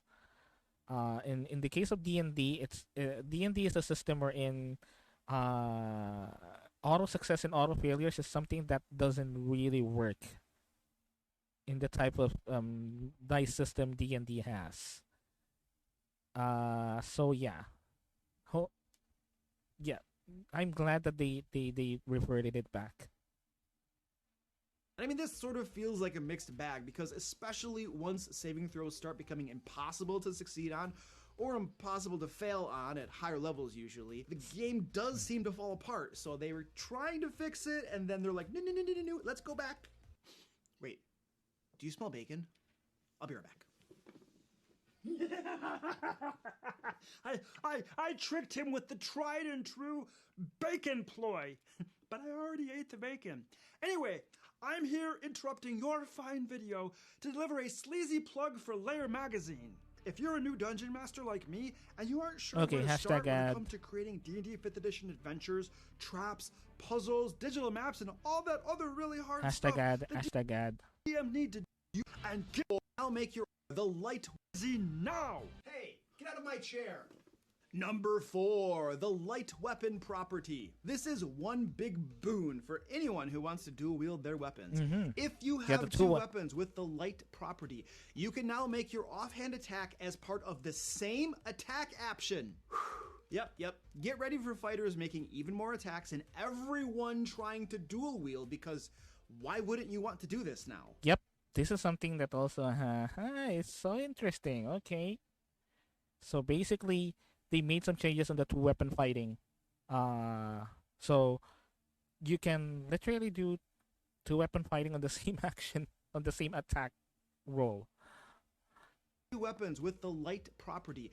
Yeah, that is as long as you're using the light weapons. Yeah. You can now make your offhand attack as part of the same attack action. Yeah, so basically how it works before, or how I educate it usually is if you're following the actual D&D rules, 2-weapon fighting, you can do it as technically as a bonus action. If you're dual wielding weapons and you have 2-weapon fighting, No matter how the property of the weapon is, technically, um, you would need to spend a bonus action to do an offhand weapon attack, along with your main hand weapon. So that's how it works before. But now what they're trying to do is, if you are dual wielding, you are holding two weapons on the same on both arms. As long as they are light weapons, you can roll for both attacks on the same attack action using both the weapons. So you can roll two weapon rolls or two attack rolls on one attack action. So basically, if you have like extra attack, that also counts, and that also counts as two weapons as well. So you get four attack rolls technically, and yeah, this is something that, okay, a lot of DPS, a lot of DPS, a lot of DPS this time, and this is something that I'm okay. Yeah, it's good, but needs more work. I believe that it needs more work. I still would like to stick with the bonus action offhand weapon mechanic, uh, because even if you're like dual wielding weapons, especially if you're dual wielding weapons, I think, for me at least, it still takes effort for you to like swing a weapon, especially if it is your offhand or not your dominant hand. Uh, so yeah, it's something that I wouldn't still implement in my games. I would still stick with the old rules. Yep. Get ready for fighters making even more attacks and everyone trying to dual wield, because why wouldn't you want to do this now? This is limited to once per turn, but it no longer takes up a bonus action to make the attack. Can anyone here smell broken bacon burning? Yep, broken. It's like, it's just one word, broken. Fighters that has extra attack and then action surge. Oh my god. I can see now just fighters doing stab, stab, stab, stab, stab, stab. Yeah, it's broken. It's literally broken. I hope they would readjust this. I know it is a good mechanic. It's very easy and very player centric, but I hope they would readjust this. Now, the only way that I can like deal with this situation as a DM is let the monsters use it as well. Let the creatures do it as well. Bacon is delicious, but when it's burning. Now, my money is on public outcry over this de facto nerf to two-handed weapons, and then they'll be switching it right back to how it was before. That seems to be a pattern so far. Number 5, equipping weapons. Equipping weapons is now considered to be part of the attack action. If you open a door, you don't need to expend a bonus action or a full action to also draw your sword. Now, many tables already played it this way, so this is Yeah, that's true. I actually don't run this equipping weapons as an action. I don't do this because it's tedious. It's just tedious to track, and it's tedious to like keep track of. I would just always assume that if you're always drawing your weapon as a free action, because first off, drawing a weapon is like taking like, let's say, 2 to 3 seconds to do. It's not really 6 seconds, so it doesn't really count as an action. Nor it doesn't count as a turn. And second, it's something that is just mundane. It's a mundane action that you can just count as a free action, really. So if you're like, yeah, if you're like opening a door and drawing your weapon, I can just adjudicate it as you already have your weapon, assuming that you already have the weapon in hand, or assuming that you already drew it out. Or if you're about to draw it out, I'll just give it to you for free. It's nothing different. is just a change to bring the game in alignment with how people actually play the game. Number 6, the hide action. The hide action now has a static DC associated with it. If you attempt to hide while you are heavily obscured and out of the enemy's line of sight, all you need to do is succeed on a DC 15 dexterity stealth check to gain the hidden condition. Okay, so that one, yeah, yeah, it makes things easier. It makes things faster when it comes to like the hide action. Players don't need to players don't need to like um what you call it, know if they're hidden or not. Because most of the time, if you are technically hiding, you know that you are well hidden. You know.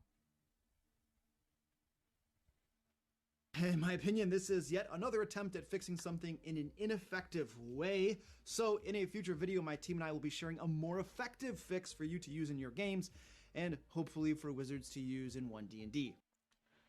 Uh. Okay. So DC 15 is something that, yeah, I would also agree to that. The DC 15 is something that I don't know where that they got the computation from with the DC 15 to succeed on a hide action. Um, I'm not really sure where that got the number from. That's maybe the reason why this is kind of confusing, and that's something that a little bit questionable as a rule change, because that DC 15 is so arbitrary.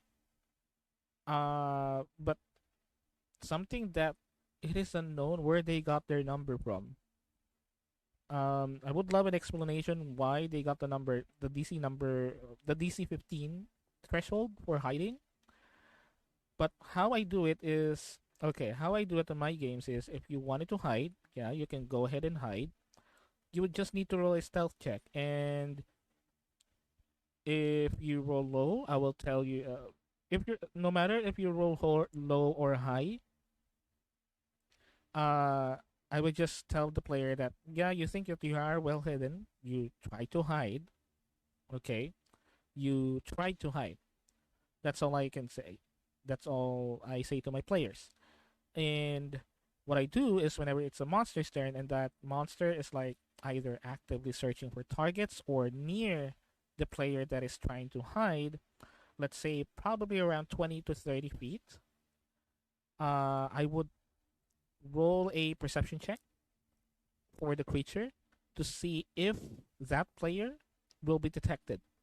Um, and I would like describe it as such like if the creature was able to detect the player, I would say something along the lines of the player unfortunately has tripped on a rock, on a soft rock, and the rock that like tumbled, making a sound, giving away their location or something like that, depending on the situation. But basically, what I do it is a technically like a contested roll. I'm sorry, a contested roll.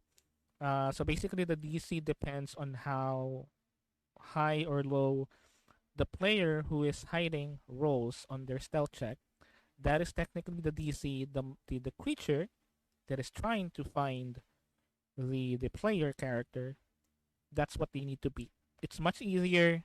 It makes so much sense, roleplay wise, situation wise, and yeah, it's something that it is not it is not unknown where you got like the DC threshold from.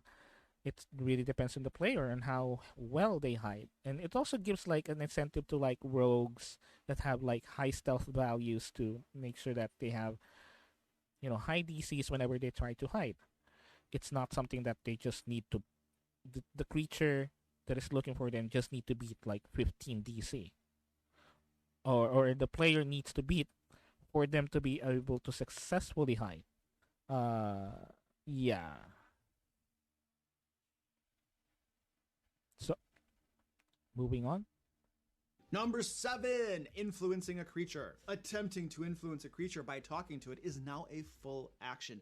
No longer can a character attempt to get a creature to surrender, have the creature laugh in their face, and then make an attack all on the same turn. Instead, attacking and influence are mutually exclusive on a given turn. We'll be fixing this one for you too, don't worry, because I am fully convinced that I can talk while stabbing someone with a sword both at the same time. Which is actually, yeah, it's actually true. All right. Okay. In my games, talking is a free action. Talking to a creature is a free action. Want to know why?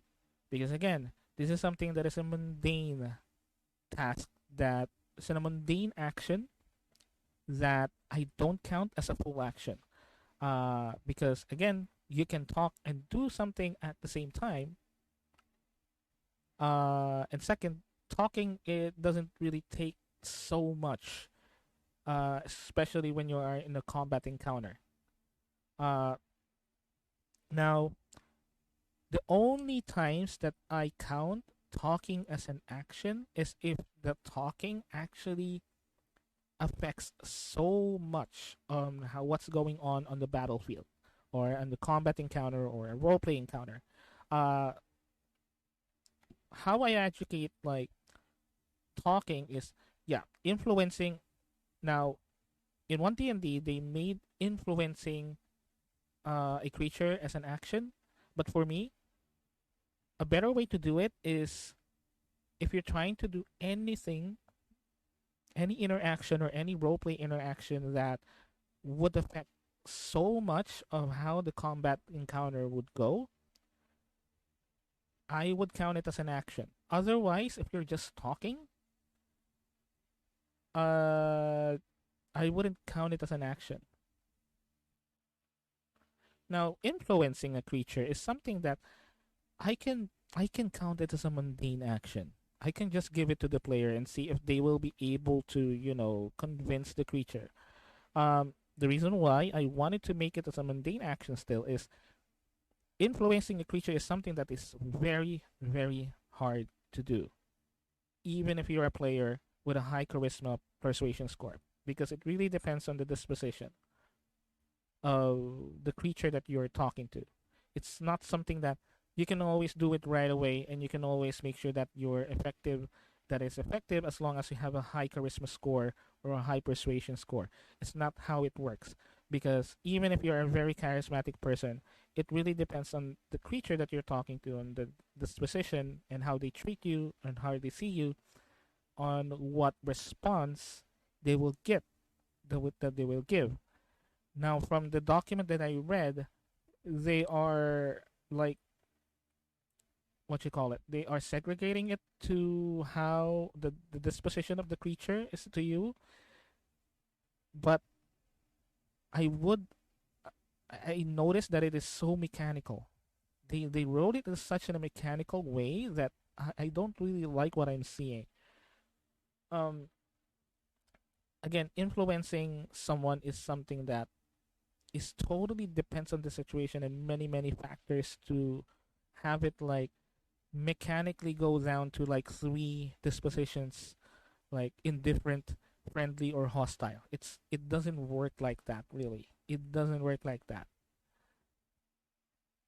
I would actually have, it's a good way to actually categorize it as such, but most of the time in roleplay situation, it doesn't really work that way. The thing is, even if a creature is attacking you, for the right circumstances, at the right situation, with the right convincing or words to use to convince them to do something, they can work, but I believe most of the time they wouldn't work. This is not even also goes for influencing. It also goes for like commanding or convincing them. So influencing is something that they made a change to this, as if this is like a whole new action or a whole different action by itself. But it's just interacting technically, and it doesn't even need to be an action technically. It's just interacting with a creature.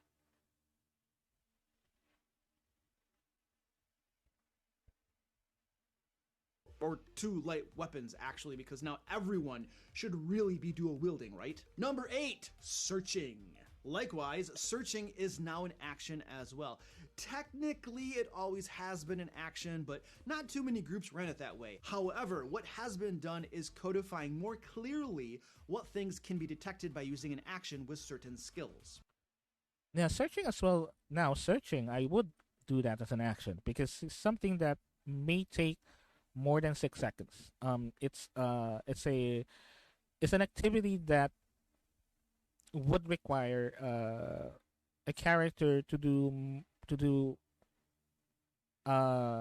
like a major bodily action, which is searching.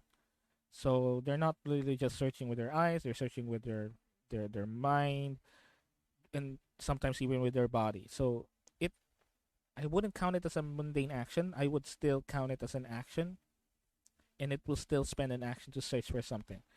It's kind of like item interaction, basically. For example, discerning a creature's state of mind requires an action to make an insight check, and finding a concealed creature requires an action to make a perception check. Number 9, jumping. Jumping is now an action. It is no longer a form of movement that you can use to escape from spike growth or clear a gap. Okay, this is also one that I am already doing. This is one that I'm already doing as well, which is counting jumping as an action. Uh, it should be an action. It should always be an action. It's not a movement. It is an action. It's not movement. I never counted jumping as a movement because it doesn't make sense. You are moving from one location to another, but that doesn't mean it counts as a movement. Because, wanna know why? Because it takes effort to jump. It takes more effort to jump than to run or to walk. It's and it's an action. It's a type of movement that somehow requires in certain situations a roll. So that's why I don't count it as a movement. And I'm not really sure why this is like something that needs to be specially addressed because jumping should always be an action. Even if before 1D&D, I believe that jumping should count as an action and not a movement one. Now you have to use your action to jump any distance more than 5 feet. At first glance, this seems rather illogical because it rather is. But at the same time, I can speak from experience that when a barbarian just Hulk jumps over all difficult terrain, that's not cool either. Surely though, there is a middle ground that makes actual sense. I'm gonna throw out my prediction right here too, that at some point Wizards is gonna introduce the idea of 3 actions per turn, similar to Pathfinder 2nd edition. Just gonna Which is ironically I'm also already using in my games. Yeah. Okay, so just to let you know, in my games, I recently implemented a system wherein the movement conversion mechanic, wherein if you don't move or if you decide not to move, you can actually convert your movement into another action, just like Pathfinder. Because in Pathfinder there is an the movement conversion rule, and it basically works the same. If you don't move, you can actually spend your movement as an action instead. Uh, Now the difference is I also do that with my creatures, so it kind of balances out. But it like it gives like players like opportunity to do additional actions that they wanted to do. You know, as long as they don't move, because again, moving takes effort. And also technically moving would also take like some time, like an action as well. So might as well convert the movement into an action.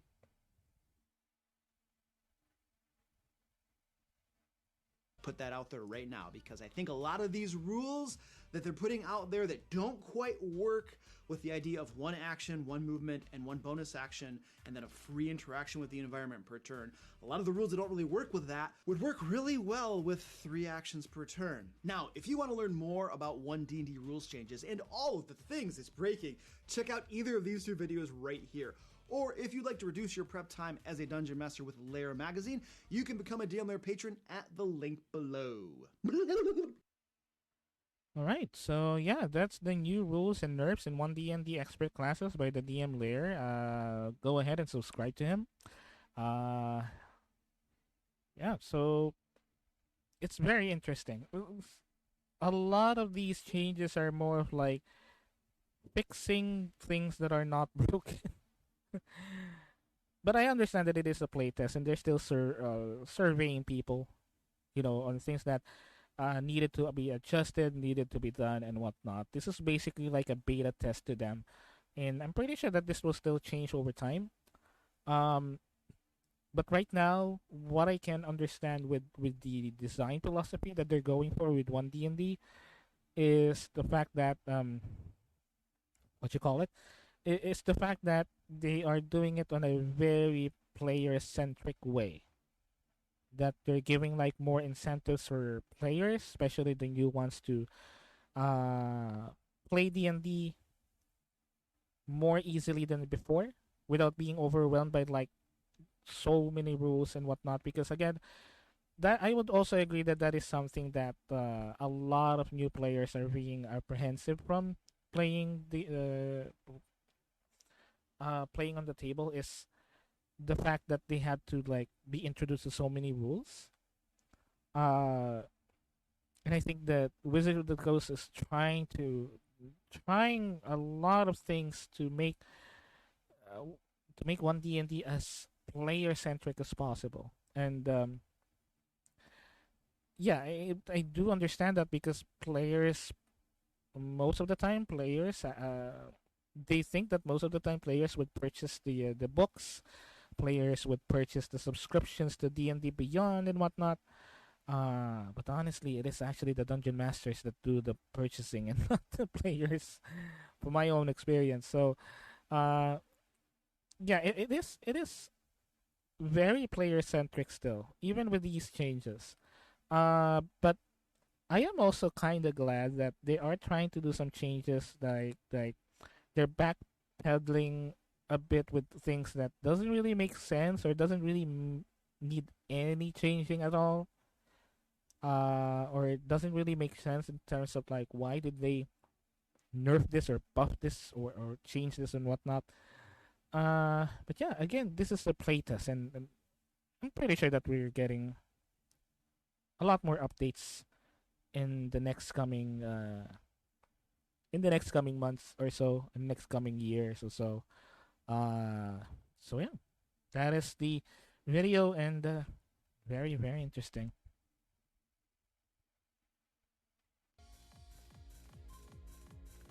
So okay. Anyway, I'll be right back. Just give me a couple of seconds. I'm just gonna go on a short break, and once we're back, we're actually gonna go ahead and play a game to until we can wrap up the stream. So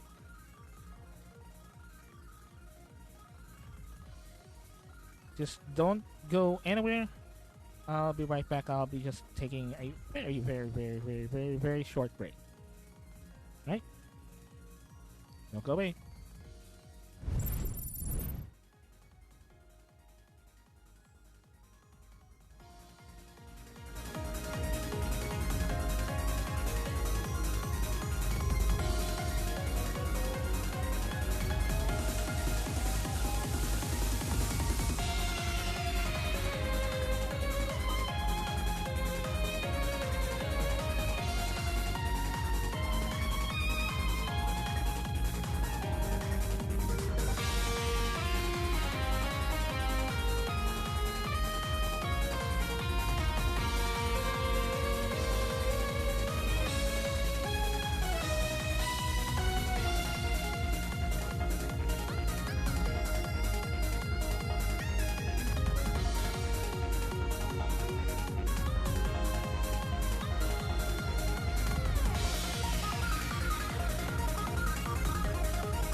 All right, and we're back.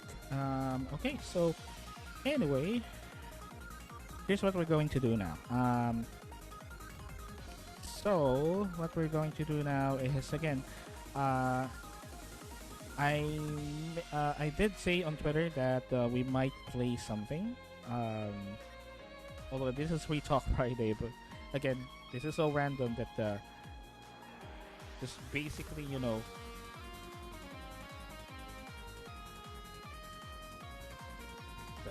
just give me one moment. My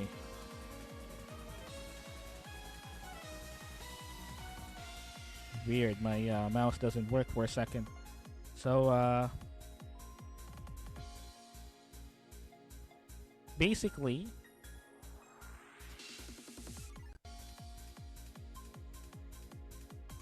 what we're going to do is to play a certain game that I actually wanted to play ever since it came out.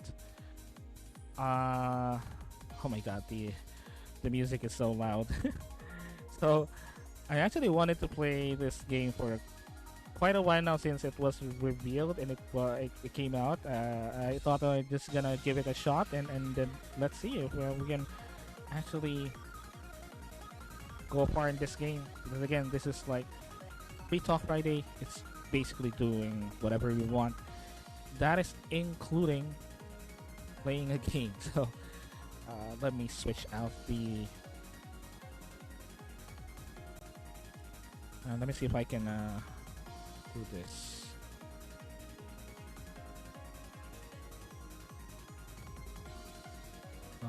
Let's see.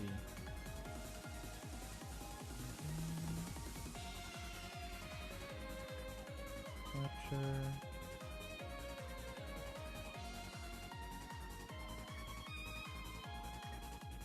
Okay, that's right.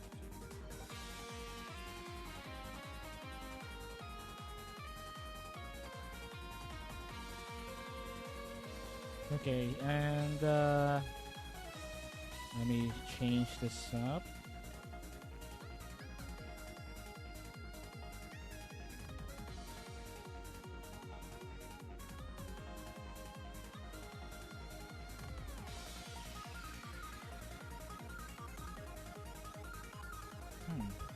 I don't think that they have like a category yet. Weird.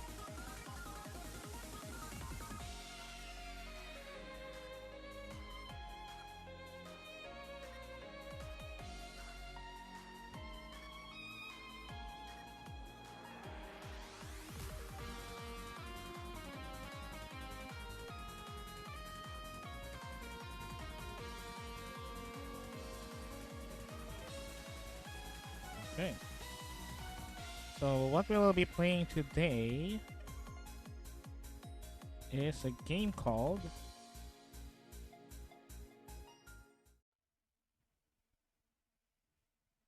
Metal Hellsinger. So I'll be meaning to play this game for quite a while now, and okay, let me make some adjustments here. Hopefully, I'll be able to balance out the volume.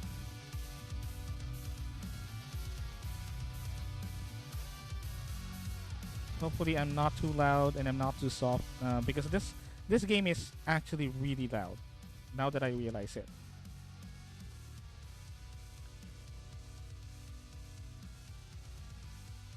So yeah.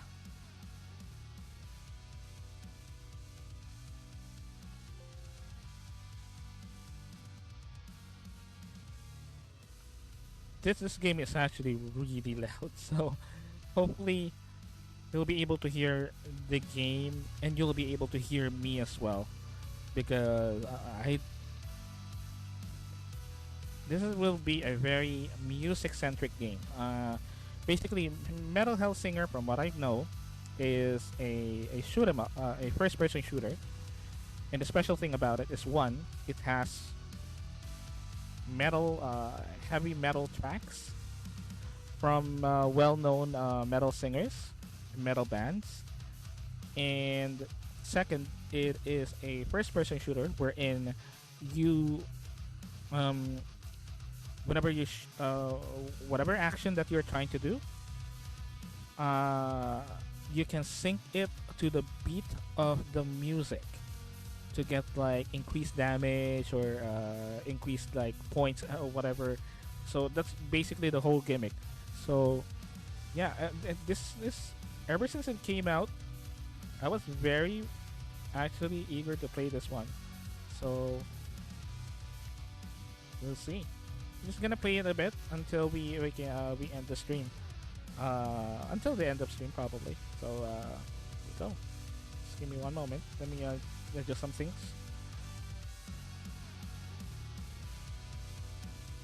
And hopefully, just hopefully, you can hear me and the game itself.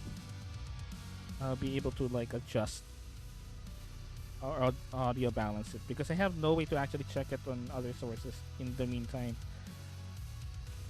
Okay, so here we go. Metal Hell Singer.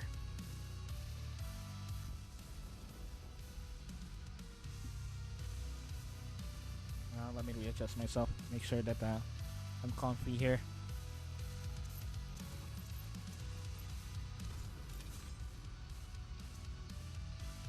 Calibrate brightness.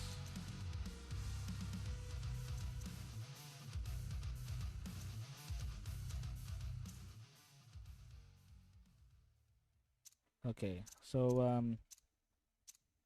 let's run the calibration. Make sure that we need to calibrate for any audio and video latency to enhance your game experience. Make sure you have speakers or headphones of choice connected. Calibration is divided into two steps, audio and visual. Press the button when you're ready to begin. This will take about 1 minute. Alright, here we go.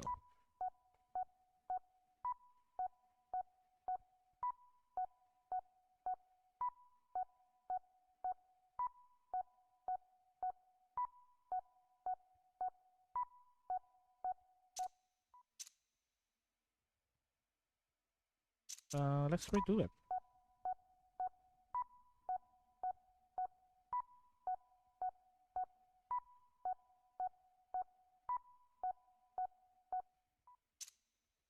Okay, continue. All right, recalibrate it with audio.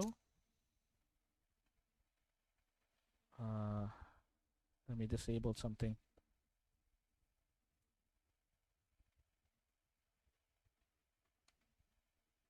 Let me redo that. Might need to redo that. Redo.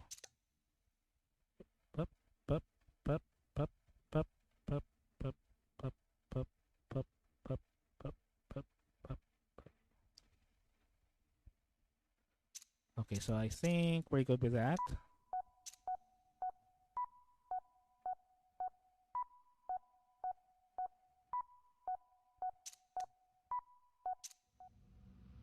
Select difficulty. Alright.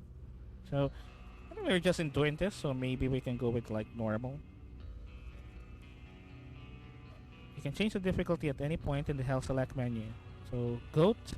Enemies are dangerous and you have 2 chances to resurrect if you die. Successful beat matching is important.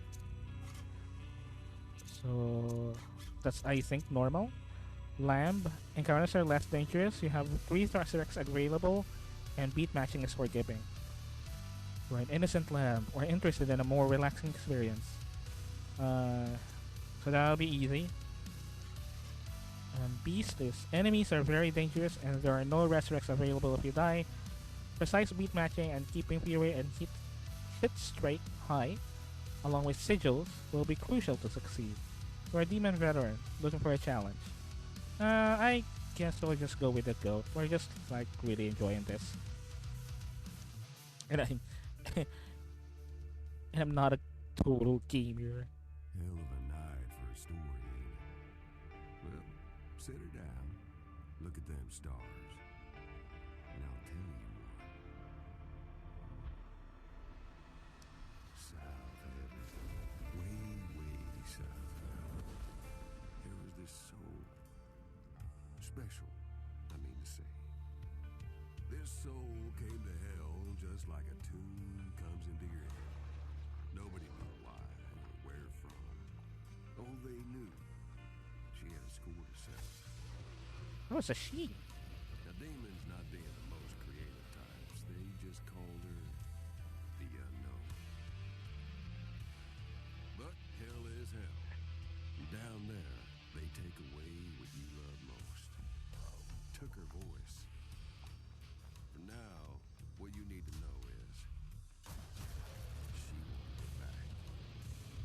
playing a lady. I see.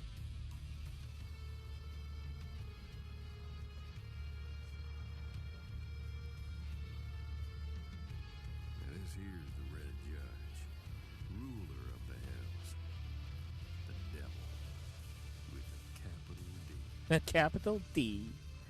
The judge personally saw to the unknown, and just to make sure the unknown didn't cause any more ruckus, the judge locked her up tight with those unbreakable magics. No way out. She was trapped, and she was down there a long, long time, just getting madder.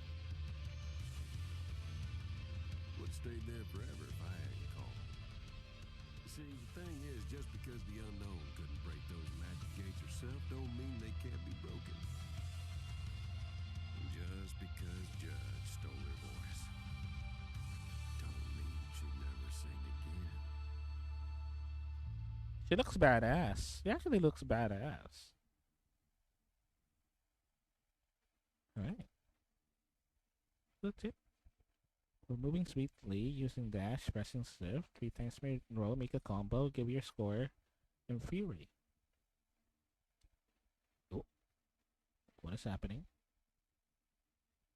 Oh, I thought I crashed for a second. I was like not responding. Why? Okay. Here we go. The ultimate sovereignty sigil has your ultimate charge up automatically. Don't know why I'm so happy remembering it. Her coming to get me and all, but I am.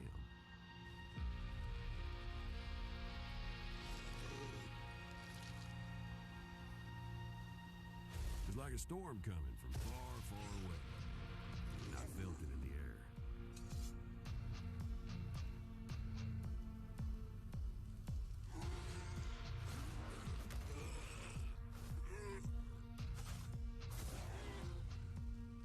Dead. They're like, huh? Run away!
Glowing enemies are vulnerable. Tap E and B to slaughter them.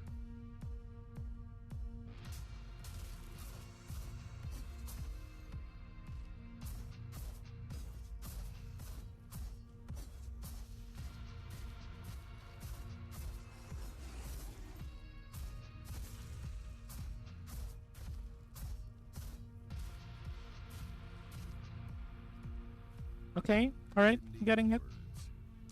Getting the hang of it. Each other without 'em.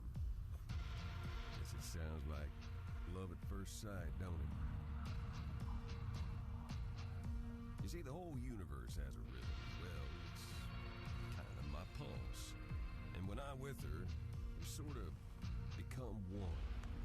Her music is my music, and my voice is her voice.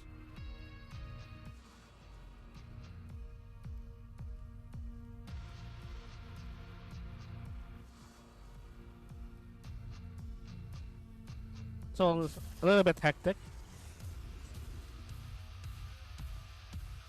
Pause can be used to keep fury up, even without demons around.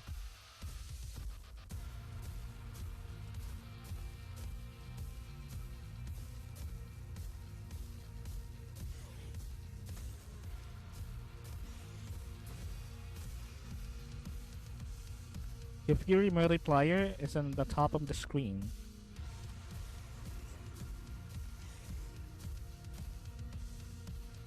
Fury increases by doing actions on beat. Perfect gives more fury.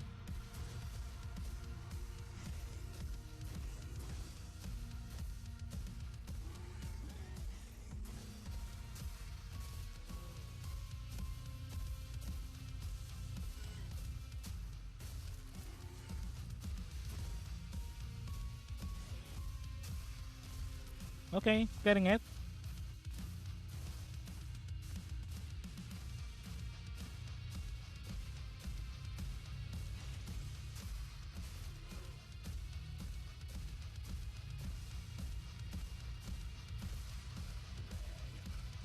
You pick up a Fury boost. Fury is increased to 16 times, where the vocals kick in.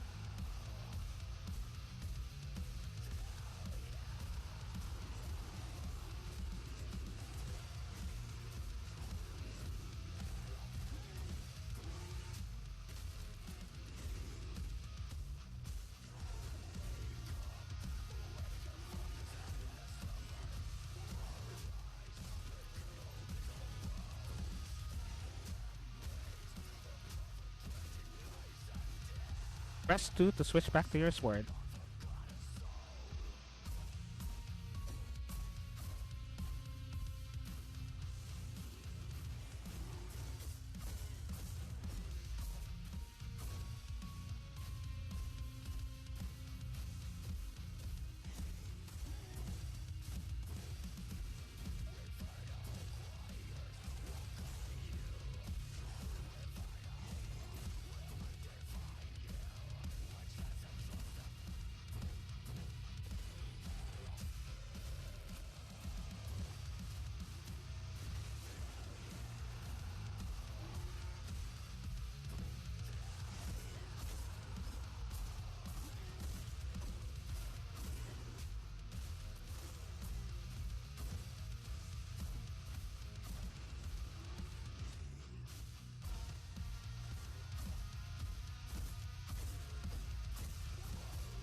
You can find all the tutorial information in the compendium available in the pause menu.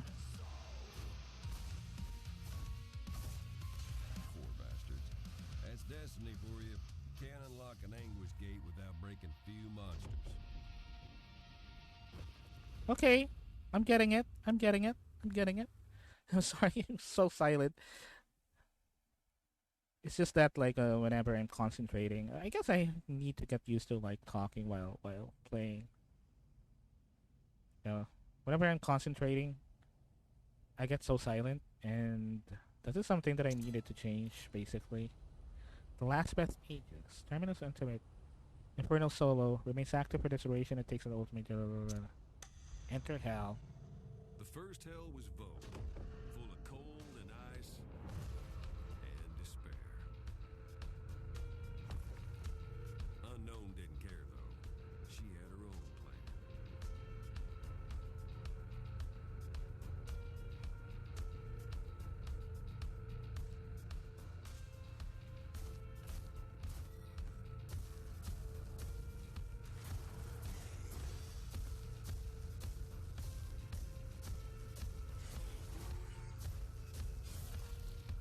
Fire the ultimate with a yellow. Blah blah blah. Ultimate bar glows.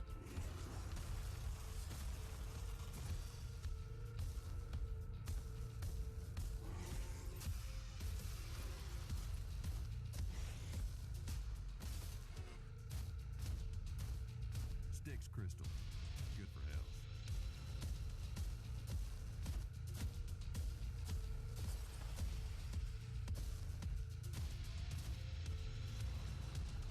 Cambion starts the murder parade.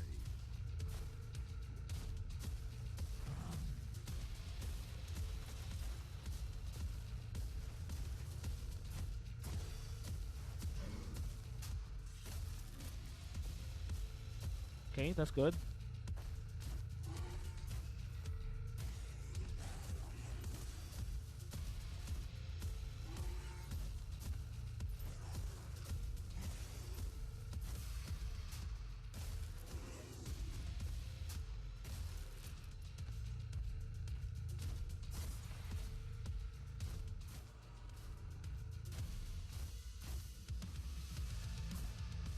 Here's Persephone. Yeah. See lots more of her.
All right.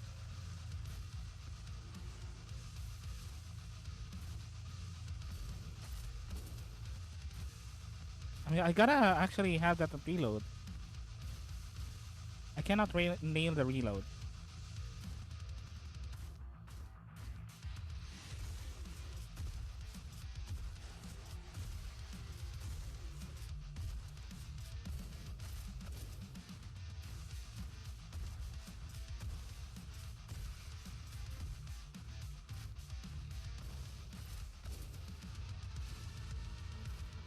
Oh, that yellow. Oh, what's happening?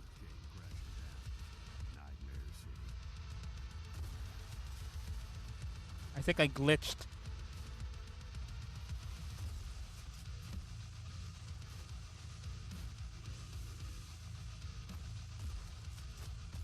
I don't know what's happening.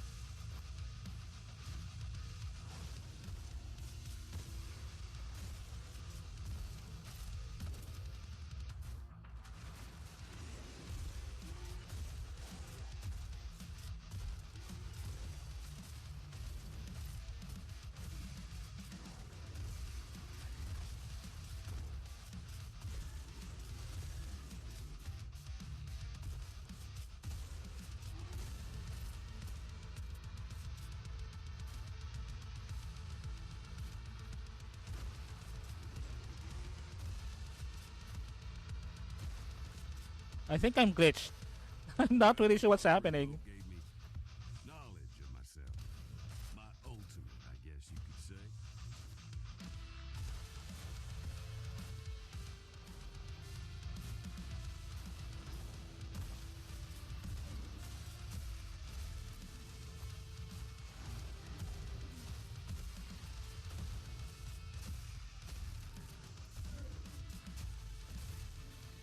Dash with the shift to move faster. I know.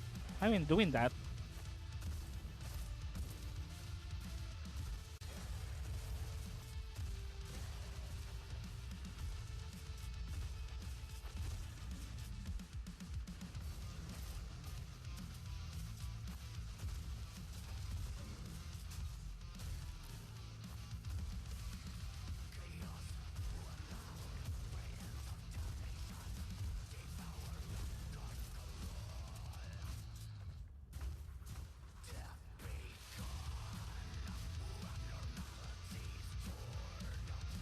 Where are you?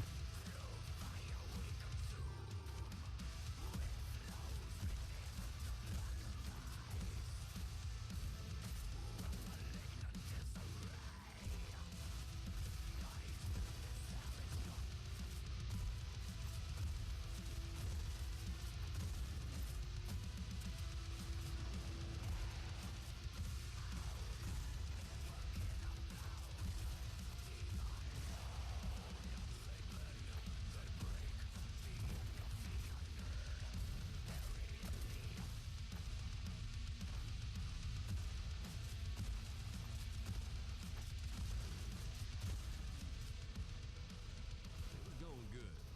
Called me a pessimist because I had a bad feeling about what was coming. So the vocals only kick in when you're like 16. So you need to make sure that you're doing great.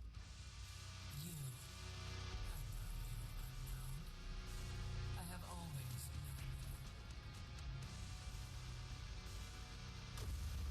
Yeah, I'm kind of getting it. I'm kind of getting it.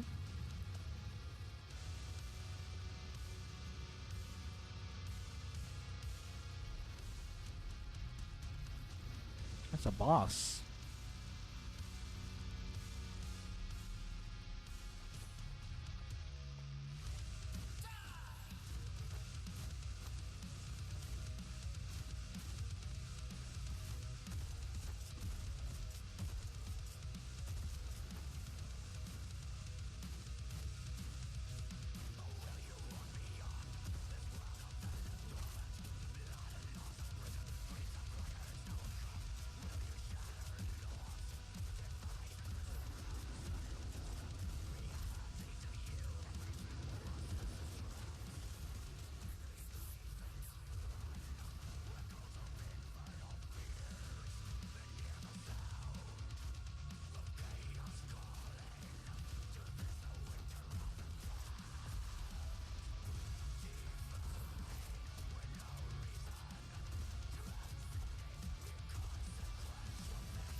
Okay, where are you?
And show up. Show up.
Let's go.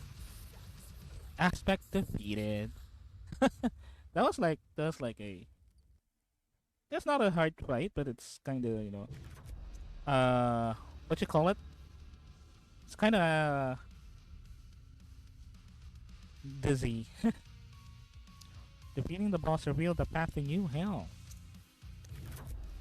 new torments. Defeating the boss revealed the path to new torments. Killing with rhythm, weapon trickery, and relic thief. Conquer them to earn sigils. Find a cluster of bullets against your enemies. If fire unbeat, it can hit multiple demons at once. Basically shotgun. You hit straight boon. The enduring fury boon slows down the rate of which your fury drops.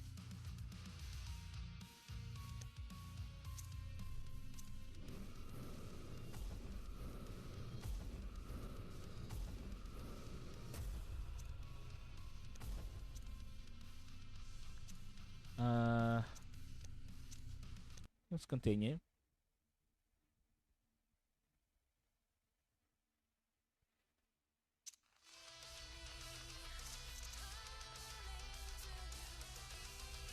Okay, so we're gonna finish this one, and maybe we can call it after this one. So we're just gonna finish this one.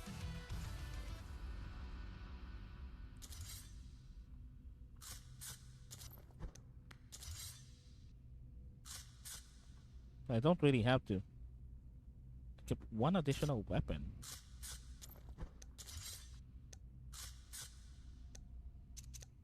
Okay. I told you she'd sing again. Killing that bit of the judge gave her some of her voice back. Gave us both a chance to get back what we'd lost. Rip it from the judge a piece at a time. Judge didn't much care for that, though. So she called up the strongest devils to her throne. One after another they came to form a council of war, they called it. Now, whether the council believed in us, in the threat we posed, I mean, truth is, not yet. We were still nobodies in hell's eyes. Bottom line was they were dealing with something angry, something that was coming for them, and something they did not know how to stop. Before anything, the judge wanted answers. You see, some poor devil once told the judge that he destroyed this old skull, ground him into dust. And, just so we're being clear, that old skull is It's me. Malachi, you swore the skull had been destroyed. Hell 101. Lie, but don't lie to the judge. You gotta be done for that. Then again, this joker here, well, let's just say somewhere a village was missing their idiot.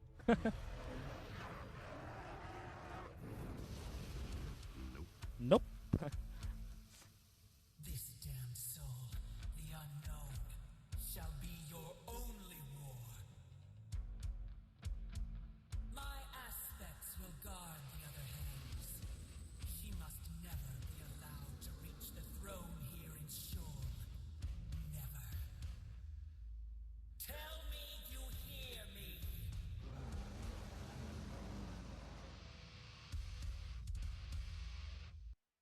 Okay. All right. So we're just gonna finish this one.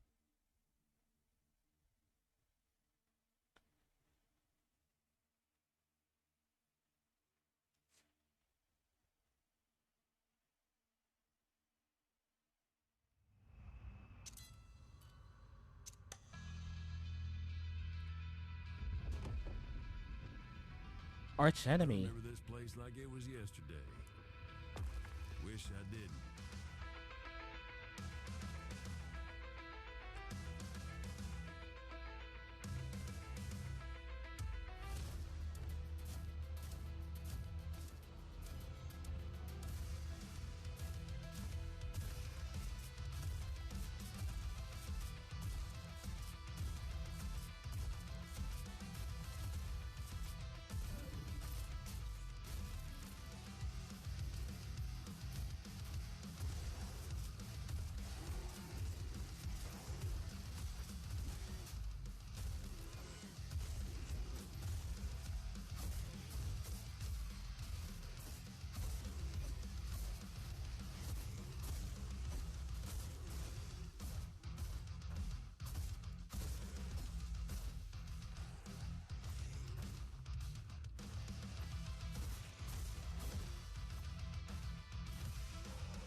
Ooh.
That's cool.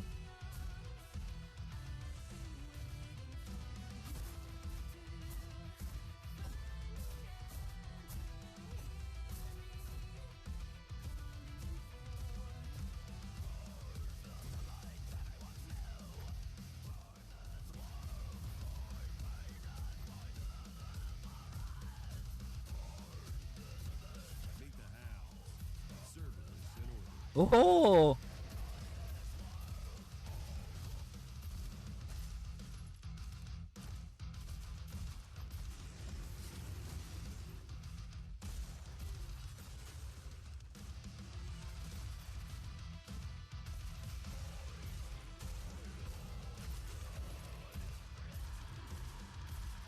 So I can.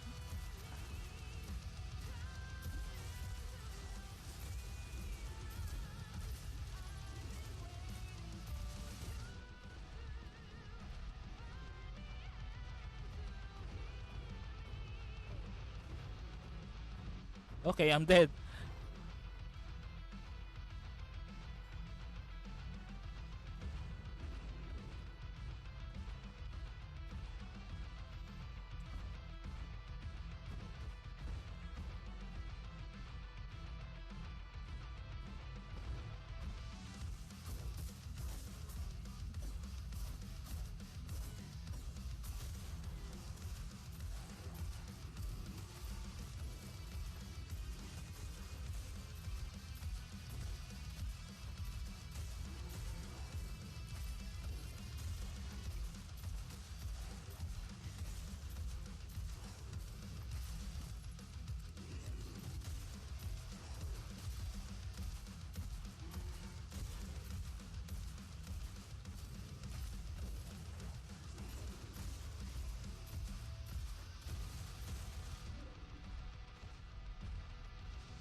They were ready for us. At least they tried to be.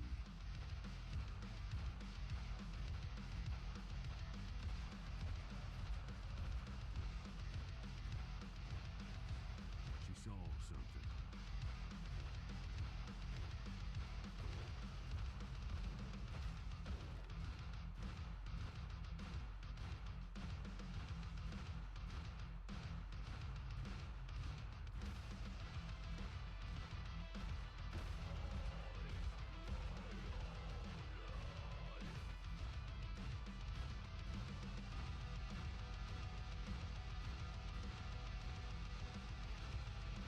Where am I going? Imagine it. I don't know where I'm going.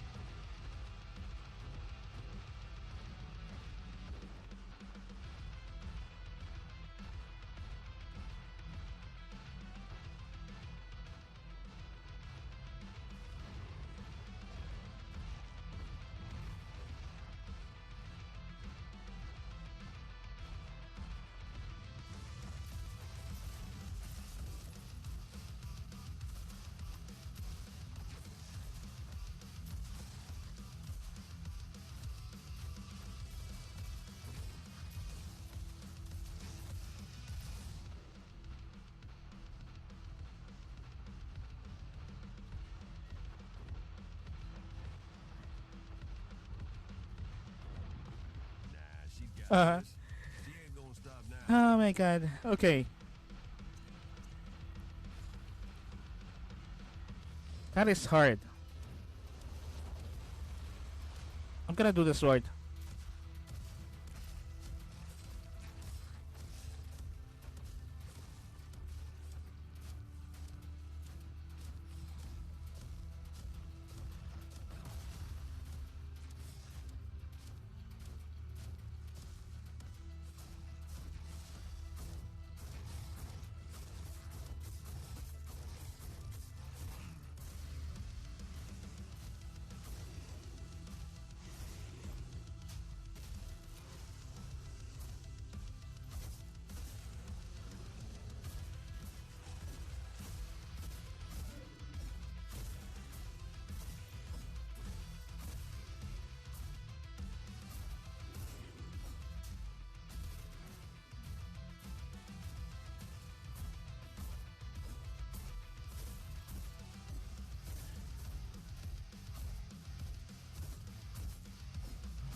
Where are they?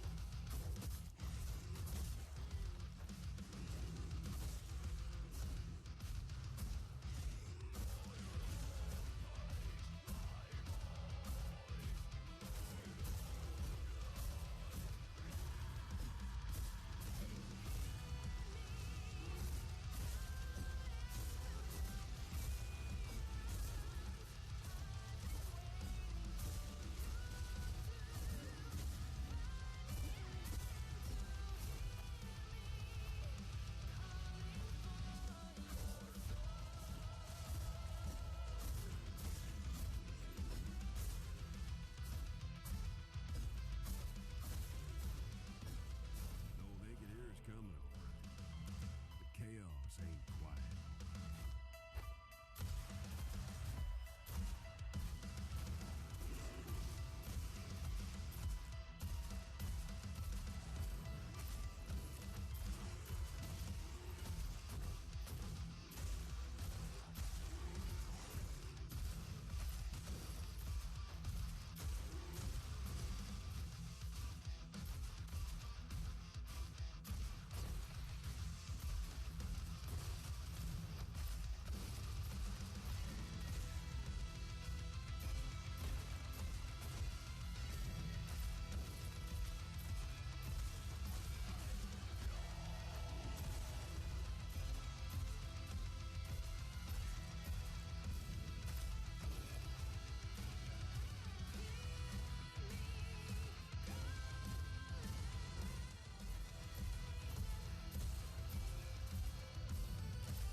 I get it. I'm getting the beat now.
Judge's second aspect just waiting for us.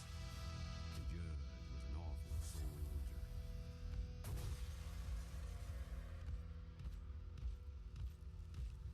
All right. We're pushing through. We're pushing through. We're pushing through. So I'm not even speaking that much. I'm trying to concentrate, man. This is a rhythm game. You defy me a second time, unknown. That is unwise, and it will be your undoing.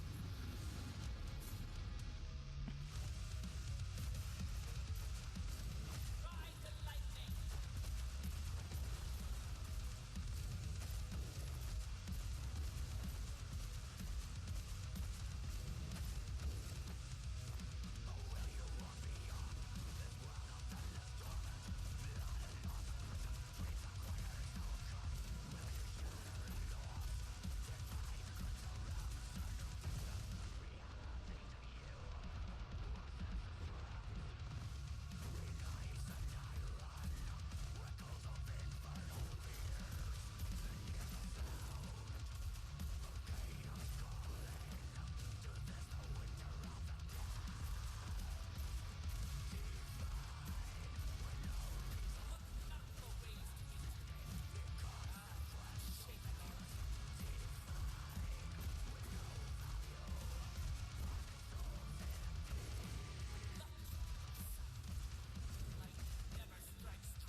Oh, that's a loud one.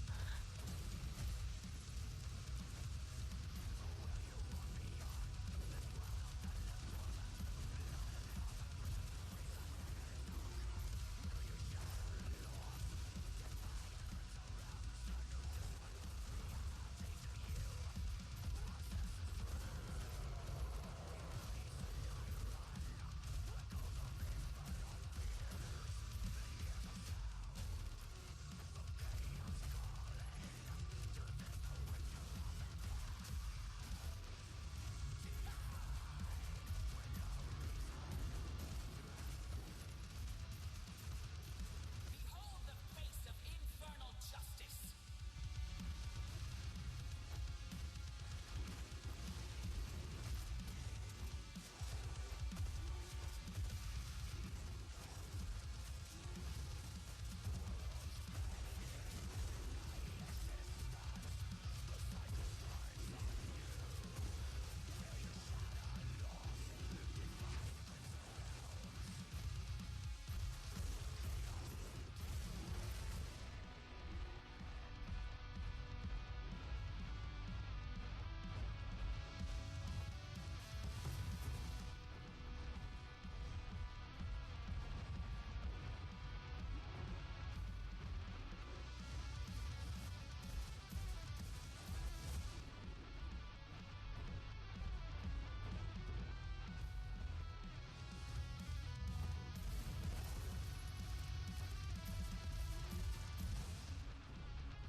I'm almost dead. I'm almost dead.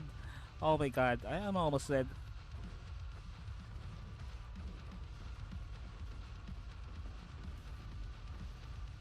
Yeah, I'm gonna die in this. Okay, last one.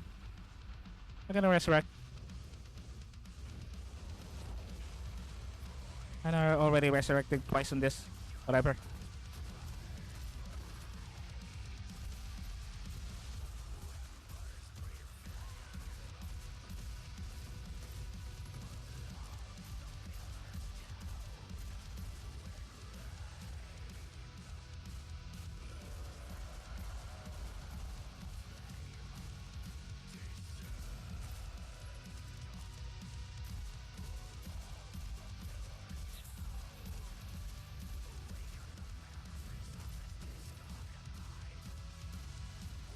I'm just concentrating.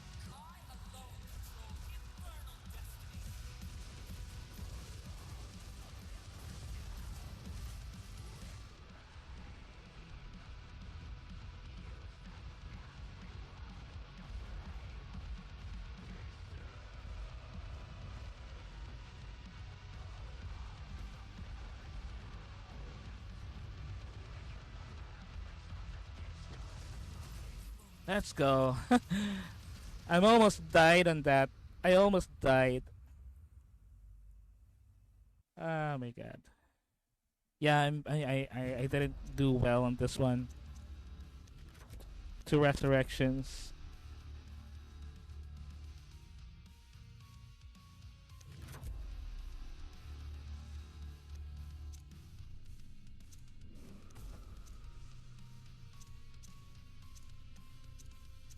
Okay, so yeah.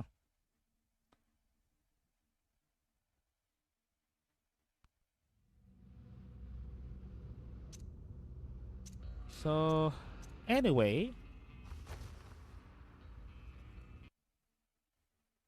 so anyway, that is Metal Hellsinger. Hellsinger. Metal Hellsinger. All right. Okay, so I think this is a good time to wrap this one up. Anyway, again, thank you so much for dropping by. For those who dropped by, for chatting. Also, thank you so much for those who even didn't speak on the chat. Still dropped by. Just give me one moment. Let me readjust my audio again. So yeah, thank you so much for those who dropped by. Thank you so much for those who, even if you're not, speaking, that's perfectly fine. You can just go ahead and lurk. Thank you so much, still. So we're gonna wrap this one up for this. As I mentioned earlier, on Monday, I already posted the schedule, so you can go ahead and look forward to that. And the next stream will be on Monday, 2 p.m. EST. So we're gonna go ahead and wrap this one up. Again, thank you so much for those who followed, watched, just lurked, or even the ones who chatted. Thank you so much for the support. And yeah, so again, this has been a great stream. So we're gonna end it with that. And again, this is me, Ryu Shinden, your armored buddy, signing off, and brave on. Bye bye, bye bye. Bye. Say bye. Say bye bye.